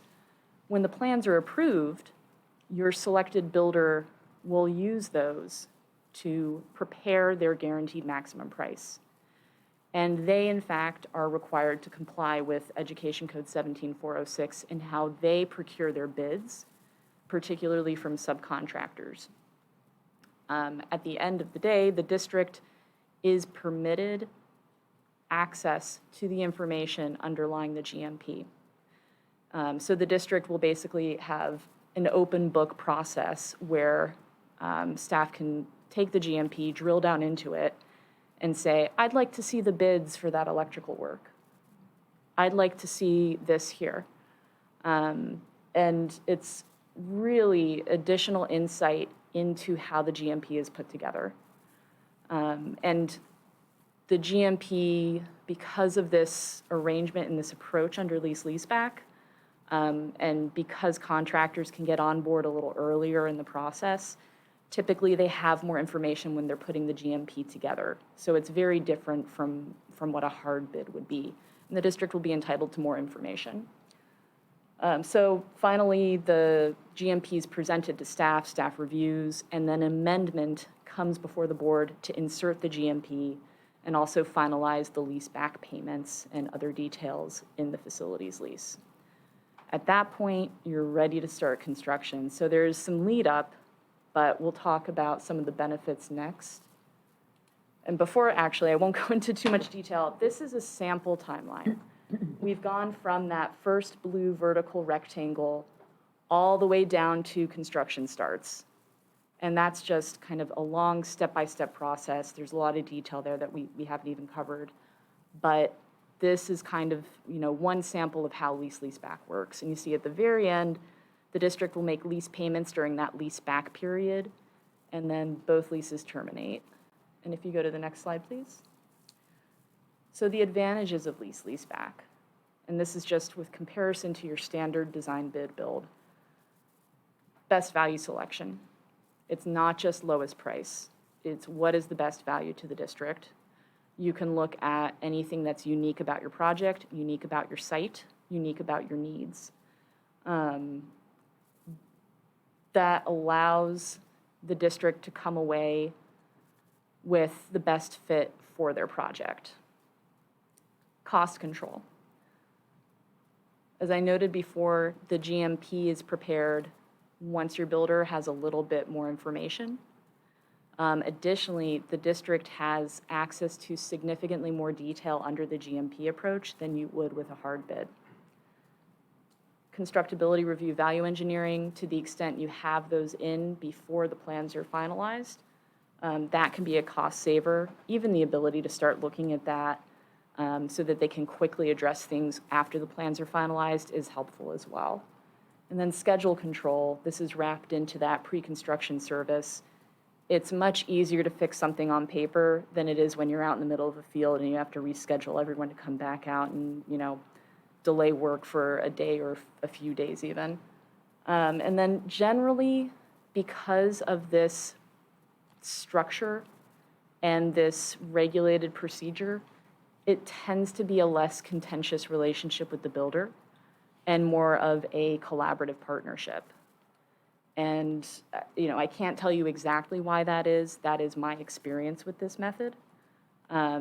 It's not a guarantee, but it is a different dynamic. And the firms that specialize in lease-leaseback tend to lean into that dynamic.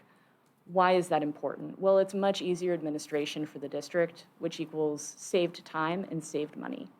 And then less potential for litigation over construction claims. Again, not a guarantee, but it's a different dynamic, and that can be a big benefit.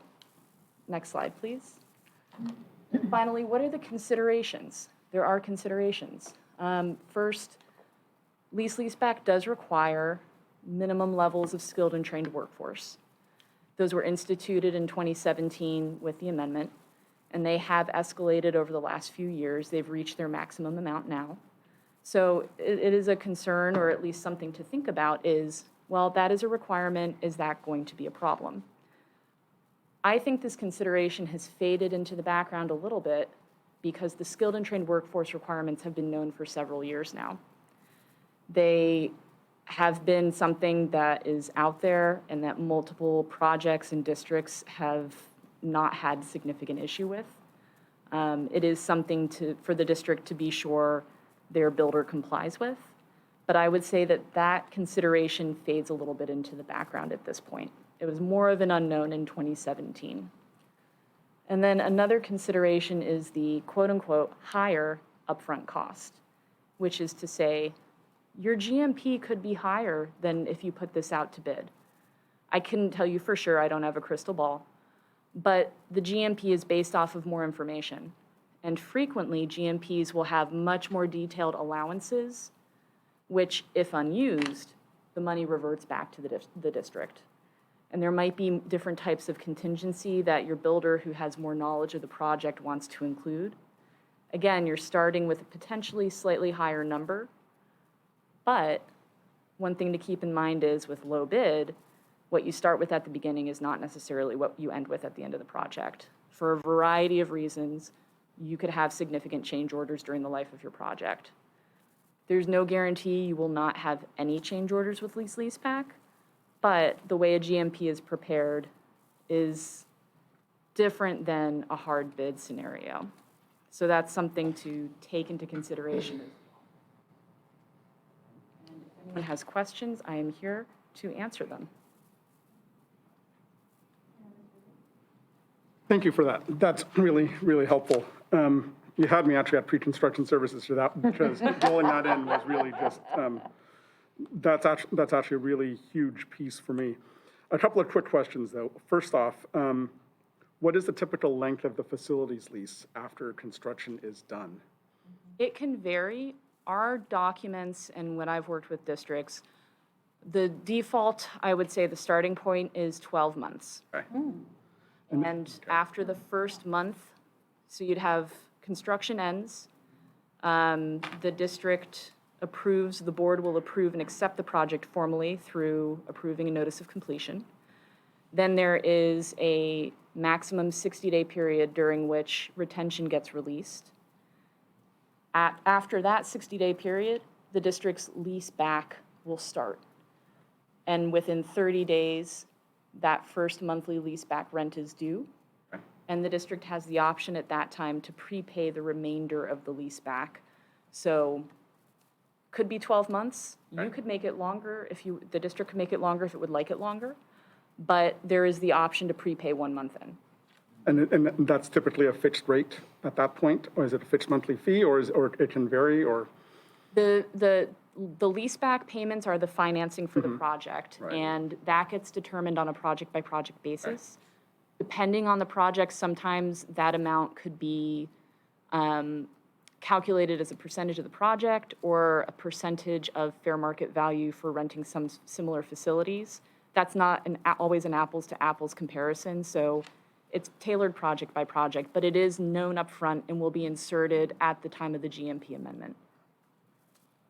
Very helpful. And it also is the benefit of extending our cash flow as well, just by doing that, right? So, Correct.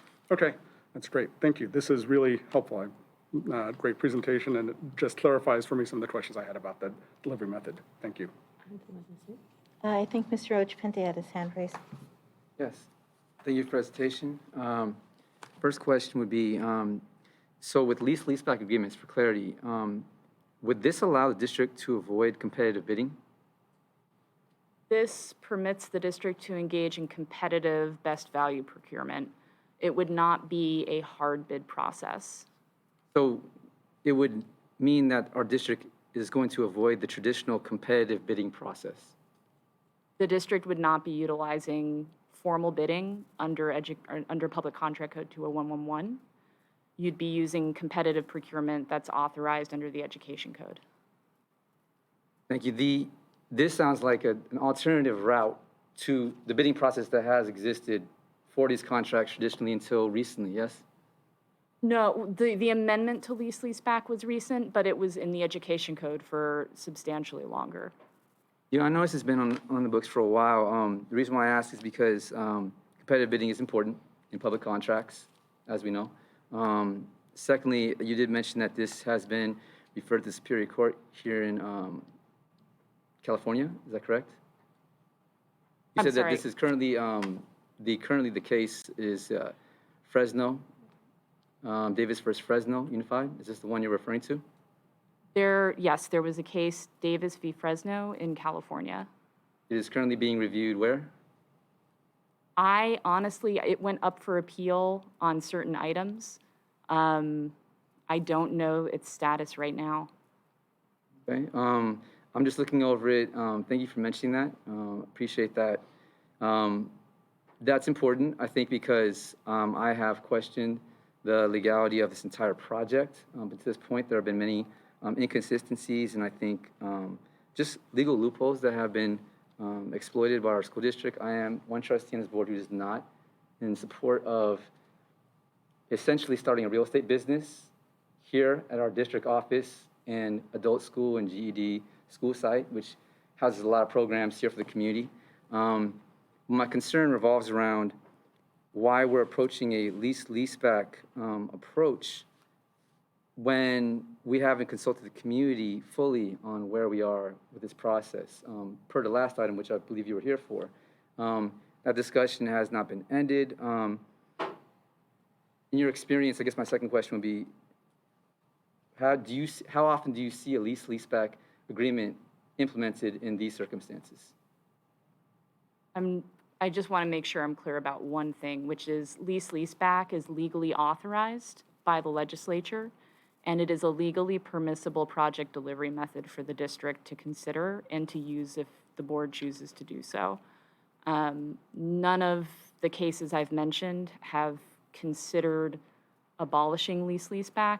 The courts have continued to acknowledge that lease-leaseback is a valid project delivery method. So I just want to make sure I'm clear about that. And then the point you were asking is, what districts use lease-leaseback in these circumstances? Correct. And I know there are many districts that use lease-leaseback when they're considering construction projects. I've worked with a number in Southern California. I don't know of another district that has the exact same circumstances as any other district, but there are a number of schools with ongoing projects. Right. No, I mean, I say similar because there are no exact circumstances matching any district, of course, right? So in this instance, this is why I asked that question, because I feel like it's inappropriate for our school district, given where we are, and given the needs in our district. But that's my first question. I'll leave the next question to another trustee. Thank you. Salahuddin? So just to clarify, or just to get more clarity on, especially the lease-leaseback kind of opens things up for us to negotiate a little bit more on certain items. Correct. It allows for districts to utilize best value when evaluating proposers who are interested in performing the work. And during that, there is room for negotiation in terms of reviewing the GMP and ensuring that it is based on appropriate substantiated numbers. The other thing in terms of the workforce and the training of the workers that are used during the build, like, do we have say over that? Because the board has really leaned towards union and prevailing wage. So with this method, can we have that be a part of the agreement, or do we have input or say there? So skilled and trained workforce typically are union workers. And of course, your project will require prevailing wage, as it is a public works project in excess of that minimum. So if skilled and trained workforce and union labor is a priority for the district, then lease-leaseback is a good fit because it mandates minimum requirements for that. And then another piece that I, just to get clarity on, is that this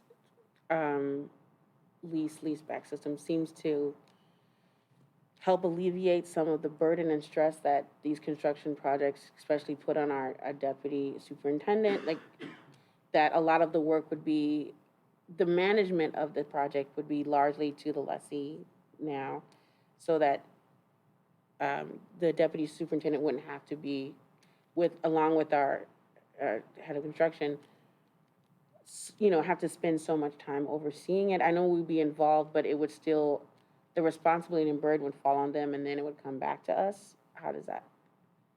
Your builder is still like a general contractor. Okay. So the district will still have the ability to oversee the project in however it would like to, whether it's through your director of construction, Ms. Phillips, or another approach. The dynamic for a lease-leaseback tends to be a little more collaborative between the builder, and so that usually translates into less overall administration required for the project. Thank you. Question for Ms. Van Raphorst. Would we consider this for other bond projects down the road if we were, does this resolution then cover us for future work, or would we have to always issue a new resolution? I think so. No, that's up to This just gives Miss. us more of it gives us more opportunities to use different types of delivery methods. This resolution does not bind the district or require you to utilize lease-leaseback. It simply states that if the district utilizes lease-leaseback, you will comply with the statutory requirements for best value methodology and evaluation. Shown in the attachments to the resolution. Correct. Okay, perfect. That makes a lot of sense. Thank you. What I really like is, I feel like we're protected by statute. So this is governed by statute, and so with the procurement process, would your firm be helping us walk through every step? Or how does that work? Happy to assist at the request of. It would. Yeah. Yes, Okay, I know. they will be helping us with all of it. Yes, thank you. Yes. Oh, I just wasn't sure. Got that answer. Thank you.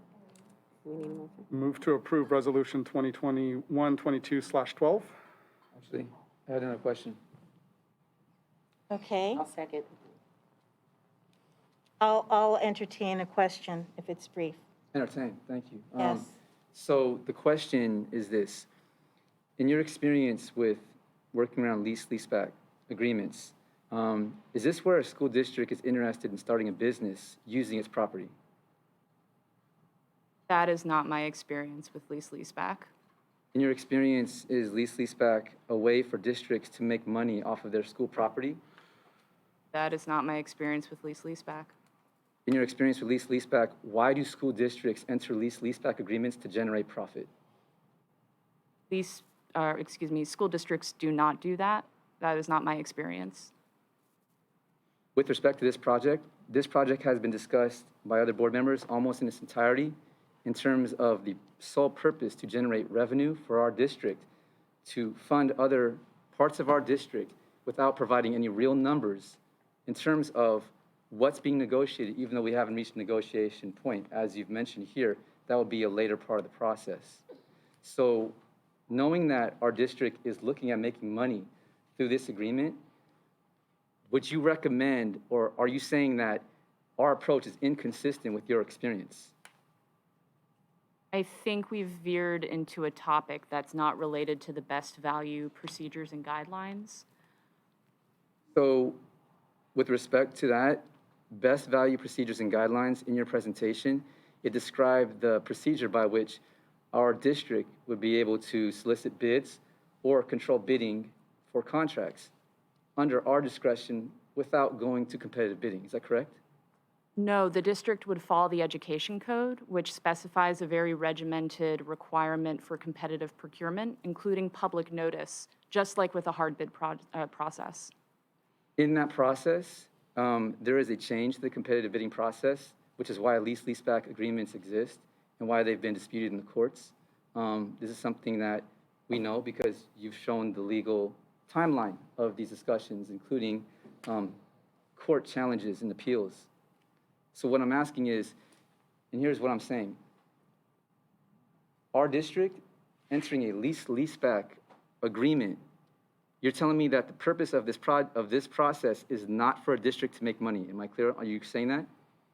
Correct. The purpose of lease-leaseback is for a district to go through a statutorily authorized procedure to construct a work of improvement, whether that's a new school building, an administrative building, a sports field. You're saying that this project would be a process by which we're funding school facilities, but no other facilities or no buildings that would generate profit for our district? Lease-leaseback is used for constructing works of improvement on school district property. It's one of the project delivery methods that can be utilized for that. When you say works of improvement, can you be clear on exactly what that means? A work, construction improvements to a piece of property. It's a general term because it's meant to capture anything from repairs to modernization to new construction, things like that.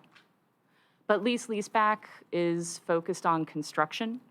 It is not related to property usage, and I think, which is what your focus or your interest seems to be. It is, and I appreciate your clarification because without maybe knowing the full background to this project, this, in my observation, correct me anybody here if I'm mistaken, is a part of a larger process to lease away school district property that we are sitting in right now to a private developer through the consultants that we've hired to be able to profit Mr. off of Ochapente? private Mr. developments. Ochapente, I'm going to, actually, I asked you if it was brief, I would entertain your questions, but now it has not been brief, and I believe that she has answered these questions pretty adequately. There is a motion and a second on the floor, so I'm going to call for a I vote. appreciate your answers. Thank you for answering that. I do have additional Call questions. for, I but am thank you. calling for a vote right now. Aye. No. Aye. Aye. Aye. Thank you. Item 16C4, the resolution number 2021-22/13, adopting lease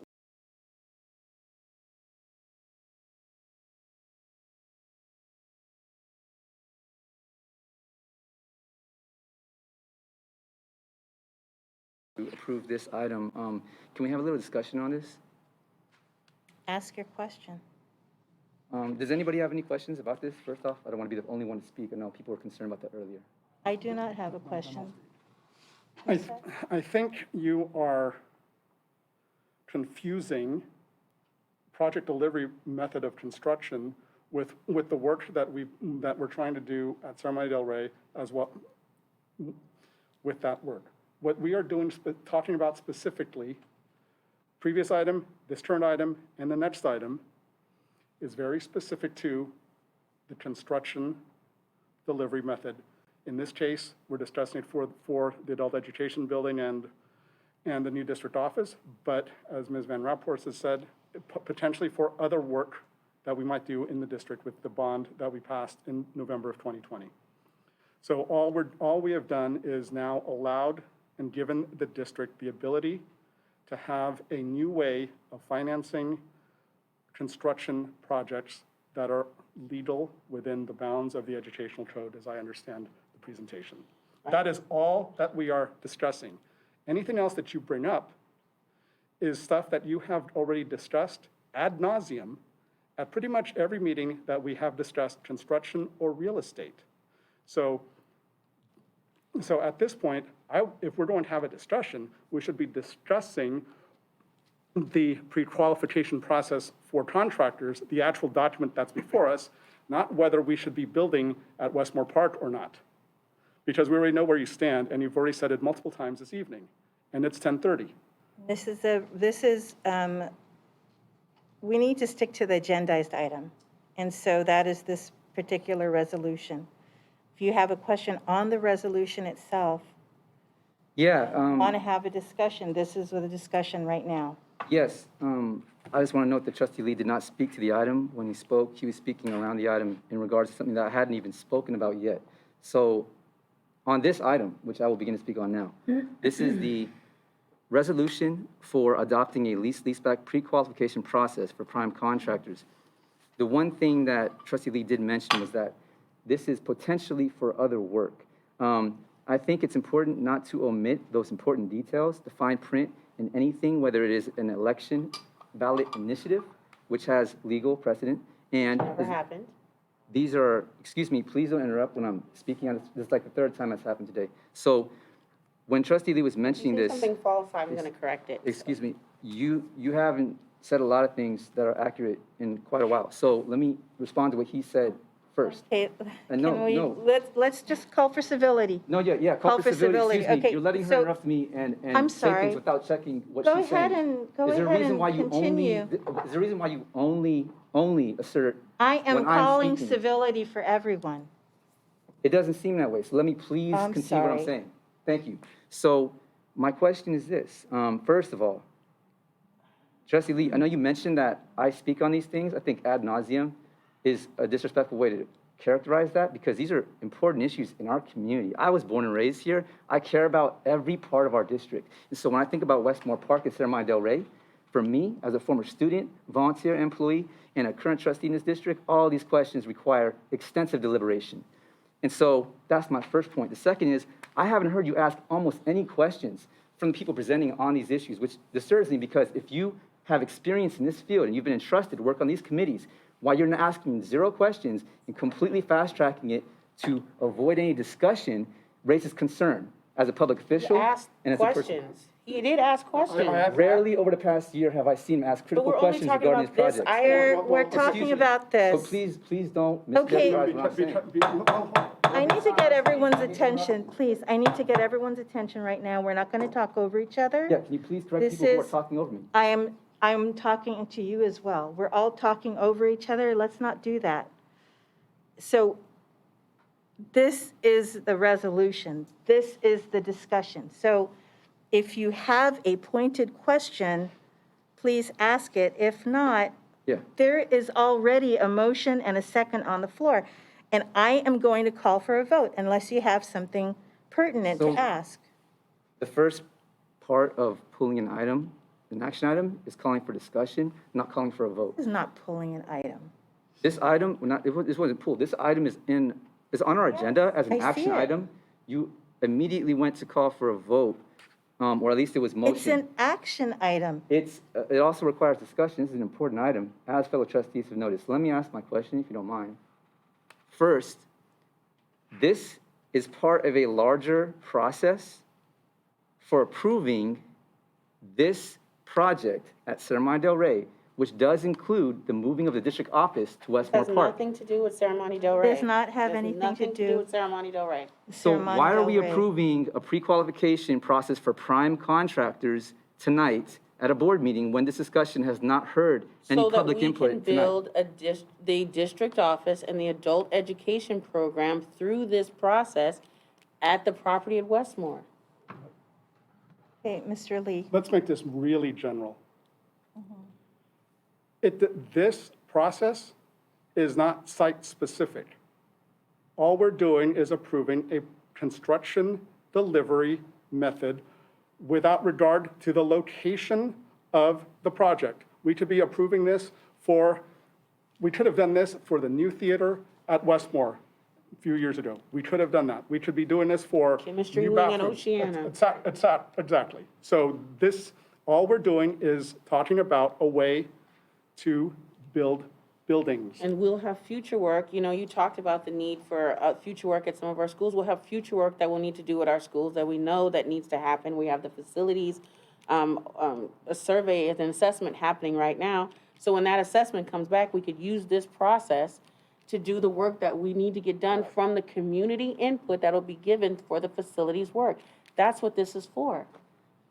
So I hear what you're saying. I'm not in total agreement with it. But first thing I mentioned was Westmore Park, Sermon Del Rey. Immediately after telling me that it wasn't about that, you said it was about that. So can you please not insult the intelligence of our community who's watching? Who I'd like to apologize. If you're hearing this and it doesn't make sense, it's because this board is continually trying to mislead the community into thinking that this decision has nothing to do with anything, when in fact it is another step in fast-tracking the development here at Sermon Del So Rey. that is not what I said. I straight up said that Yes. the first thing that we would use this for is the facilities at Westmore. I said that.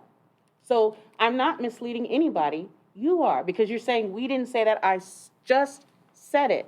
So, And it would be for other facilities that we would work to either construct or to upgrade. Facilities work on schools. That's what we're going to be using it for. And the first facility would be our district office and the adult school.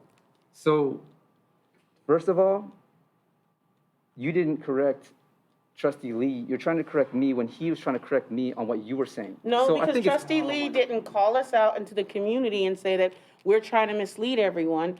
So yeah, I'm correcting you in Well- that blatant misstatement that you're constantly trying to make the district seem like we're doing something nefarious when it's just you're not understanding the work that we're doing right here. The So- work that we're doing right here is solely about facilities. It has nothing to do with the district making money. It has nothing to do with Ceremony Del Rey, Nick. No, It's this is- only about facility work. This is not true. That is is not true. That is This district absolutely office- true. This district office should be rebuilt here at Sermon Del Rey. That is your The only opinion. reason that it's being moved to Westmore Park is so this district Okay, can this is- create a private development here at Sermon Del Rey. Now If you you're want to just continue to saying, perpetuate that misinformation, and that the community already knows. There are news Okay. segments that have run on the basis of this. okay, So I'm if you don't sorry. understand, There's a motion on the floor, there's a second. There's been healthy discussion. I haven't had a I chance am to ask a going single to question call- regarding this because That is on you. that is on our board That to is, create a discussion for our I'm calling public. for a vote, please. President Tejada, are you circumventing a second calling discussion? for Are you a circumventing vote. a second discussion on the There's- item? There was a motion and a second, a discussion, and I'm calling for a vote, and that's where we are right I'm now. asking for discussion I am of the calling resolution. for a I haven't vote. even asked a question, been able to ask a question Please about the language call in the the resolution. roll. Aye. No. Aye. Aye. Aye. President Tejada, question on process. Are you going to continue to cut off the discussion of items and action items on our agendas moving forward? I have not recognized you, and we're moving on to 16C5, resolution. So to the public watching, this is not how board meetings should be run? This is not how board meetings should be run? 16C6. Because these items require discussion. Move to accept resolution 2021-22/14, the least No, Yeah. no, it's 15. 15, sorry. No, I'm sorry. You are still on 14. Yep. Are we still on 14? Yep, for Okay. the MEP lease back pre-qual for MEP subcontractors. Okay. Yep, so moved. Call for discussion on this item. I'll second the motion. I've, Thank you. I don't think it should be a I've called a motion. It discussion. should simply be a part of a process, which it is. okay, I am recognizing you right now. You Okay. want It to was call for a Andy's motion, discussion? It was my motion, yeah. Yeah, go So, ahead. so I was just cut off for the second time tonight on an action item. This is the third item.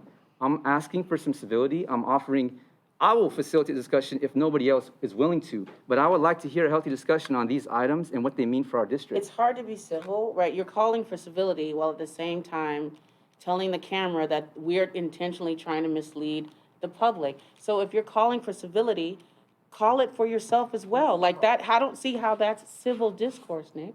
So I have been civil the entire By process. telling the community that we're intentionally trying to mislead them, which is couldn't be further from the truth, by saying that I'm intentionally lying, that's civil? You have said that this project's going to double our green space, which it is not. We're not talking You about said- SDR. about We're not that. talking about So- SDR. No, no, So but what's these are the all, specific these are question? all least. What is the question? Questions do not have to be specific. What do you want to Prescott, talk about just for this? clarification, We are, Anybody can ask okay. a question. let me get everyone's attention right now. We are on item 16C5 about the resolution adopting the leaseback pre-qualification process for the MEP subcontractors. You asked for discussion. Does anyone want to discuss this? I don't. At this So point. what is your question? First question is why trustee does not want to discuss the resolution as an action item, but I'll leave that as it is, as just a rhetorical question, because it's clear that that won't be answered. My first question is, why are we approving an additional leaseback pre-qualification process resolution for a project that has not been discussed fully in terms of its scope? If we're talking about district office at Westmore Park, we've had almost zero discussion and input from the community. So why are we looking at the resolutions tonight? We are, I think that your questions here have been answered several times already. Can you please provide the answer to that question? All right, Go ahead. since you want to keep calling me out, Mr. Archipinti, I'll be very direct with you. Once With again, civility. of course. This, again, is part of a construction delivery method that does not have to necessarily, this is project agnostic, technically. This is just simply a construction delivery method. All we're doing, we've approved in the items previously on the process to pre-qualify prime contractors under the LLB method. We approved the LLB method as a project delivery method for construction. This other item for MEP subcontractors, that's for mechanical, electrical, and plumbing subcontractors, which are key life safety contractors on a building, so that they would be held at the same standard as the prime contractor in the project delivery method. That's all we're doing. So again, the district and the prime contractor working together to find the best value contractors for mechanical, electrical, and plumbing, which also includes HVAC, et cetera. So that, again, it's best value for the project. That's all it is. Any discussion about whether, on the topic that you've already delved into multiple times this evening, is really not relevant to this particular resolution, on which there's a motion and a second on It the is floor. not agendized in this particular agenda item. So So thank you for description, Trustee Lee, of what the resolution is. I can read it. I know it's about contracting. Thank you for the detail. That is important. I think our public has a right to know all of those things and what it means for our district. What I did ask, which has not been answered, is given that we have had literally zero comments from the Westmore community around building a school district office at Westmore Park on top of a public park. That's not true. We've had literally zero comments. There was one from the city regarding traffic with a and city I'm telling- employee. can I- and I That can is tell a you fact. that's not You true. can counter a fact if you want to, but it's not something we can do We went truthfully. door knocking. There's been multiple district members that have gone door knocking, door to door. I've knocked on hundreds of doors in the Westmore Park area. We hand delivered the proposal that we had for what was going to happen at the Westmore Park, and we gathered feedback. We talked to hundreds of members of that community that lived in the surrounding area. We did get feedback. We personally knocked on their doors and got the feedback. So I've done that as well. I'm from the community. I went to Westmore High School, Trustee Salahuddin, and I've spoken to people in the community, and they did not say that. In fact, they told me nobody approached them. Many of them have signed a petition. There's over 4,000 signatures for a petition to save the garden and But we're preserve not our green talking about the spaces. garden. No, you just referred to your outreach in the community, so I want to address that. That was because just about the your- Westmore Park and the adult school. It was at nothing to do with SDR. So this is building our district office and the adult school at Westmore Park. That is the project. Excluding that information from this does not paint the actual picture for our community. So if you neglected to tell the community in Westmore Park that that's what's happening at Westmore Park, and you're telling me now that this is only about building a new building somewhere in Daly City, that is misleading and omitting a very important fact. And, That's per you. and a fact- That just because you believe something doesn't mean it's true. We've spoken to people in the community, and they are not in agreement with this, and they have not had the opportunity And of no, input. but that's what happens in adult conversation, Nick, that when we're making decisions, there's been tons of decisions that you too have voted for that 100% of people didn't agree on. That doesn't mean we don't move forward with it. We take feedback, but that doesn't mean that the feedback guides all of the decision or is 100% of our guidance.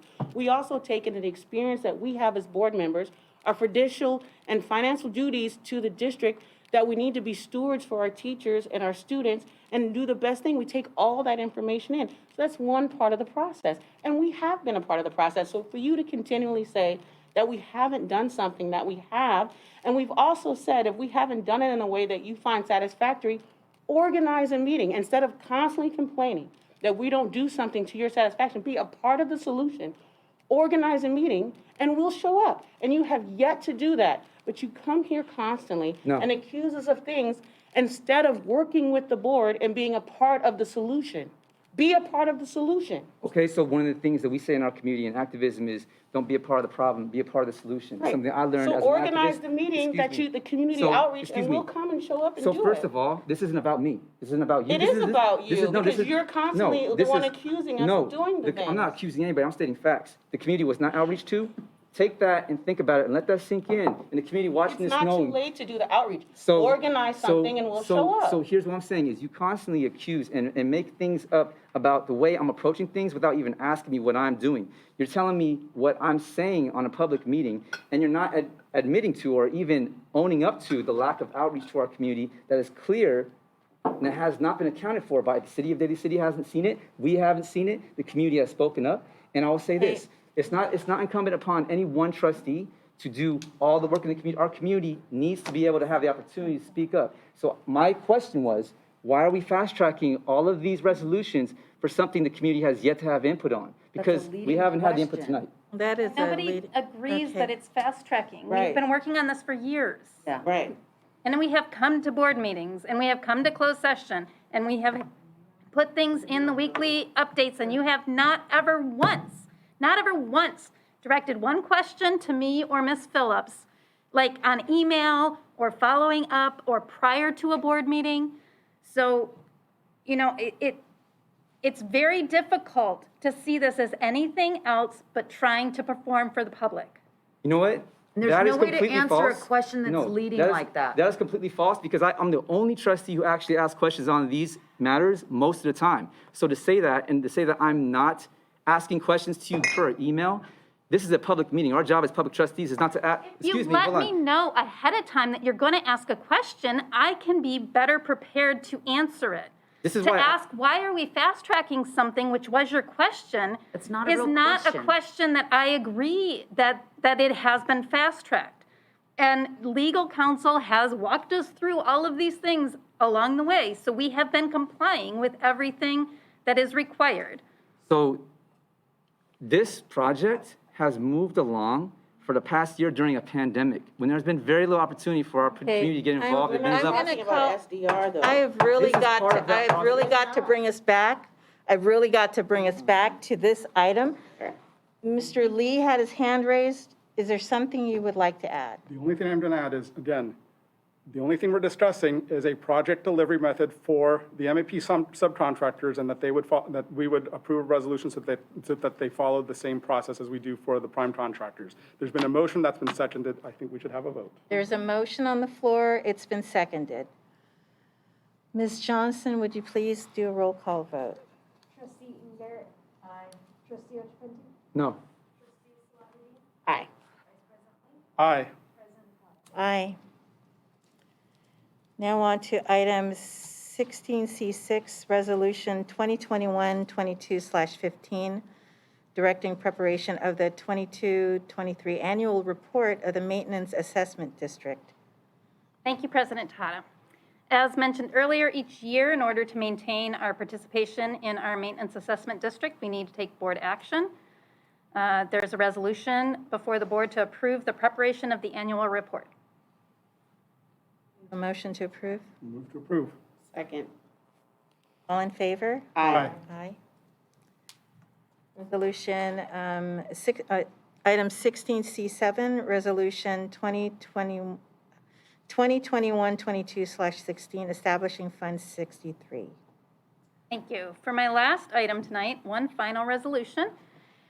As you know, we're getting ready to open our faculty and staff housing. I've been consulting with the County Office of Ed and our auditors to determine the best way to properly manage the income and expenditures for this housing. And we've come to the conclusion that we should open what is considered an enterprise fund to keep these funds separate from the general fund. So the resolution before you would establish Fund 63 for that purpose. Approve. Second. All in favor? Aye. Consideration of future agenda items? There are none? A motion to adjourn? So moved. Second. All in favor? Aye. Motion, meeting adjourned at 10:51.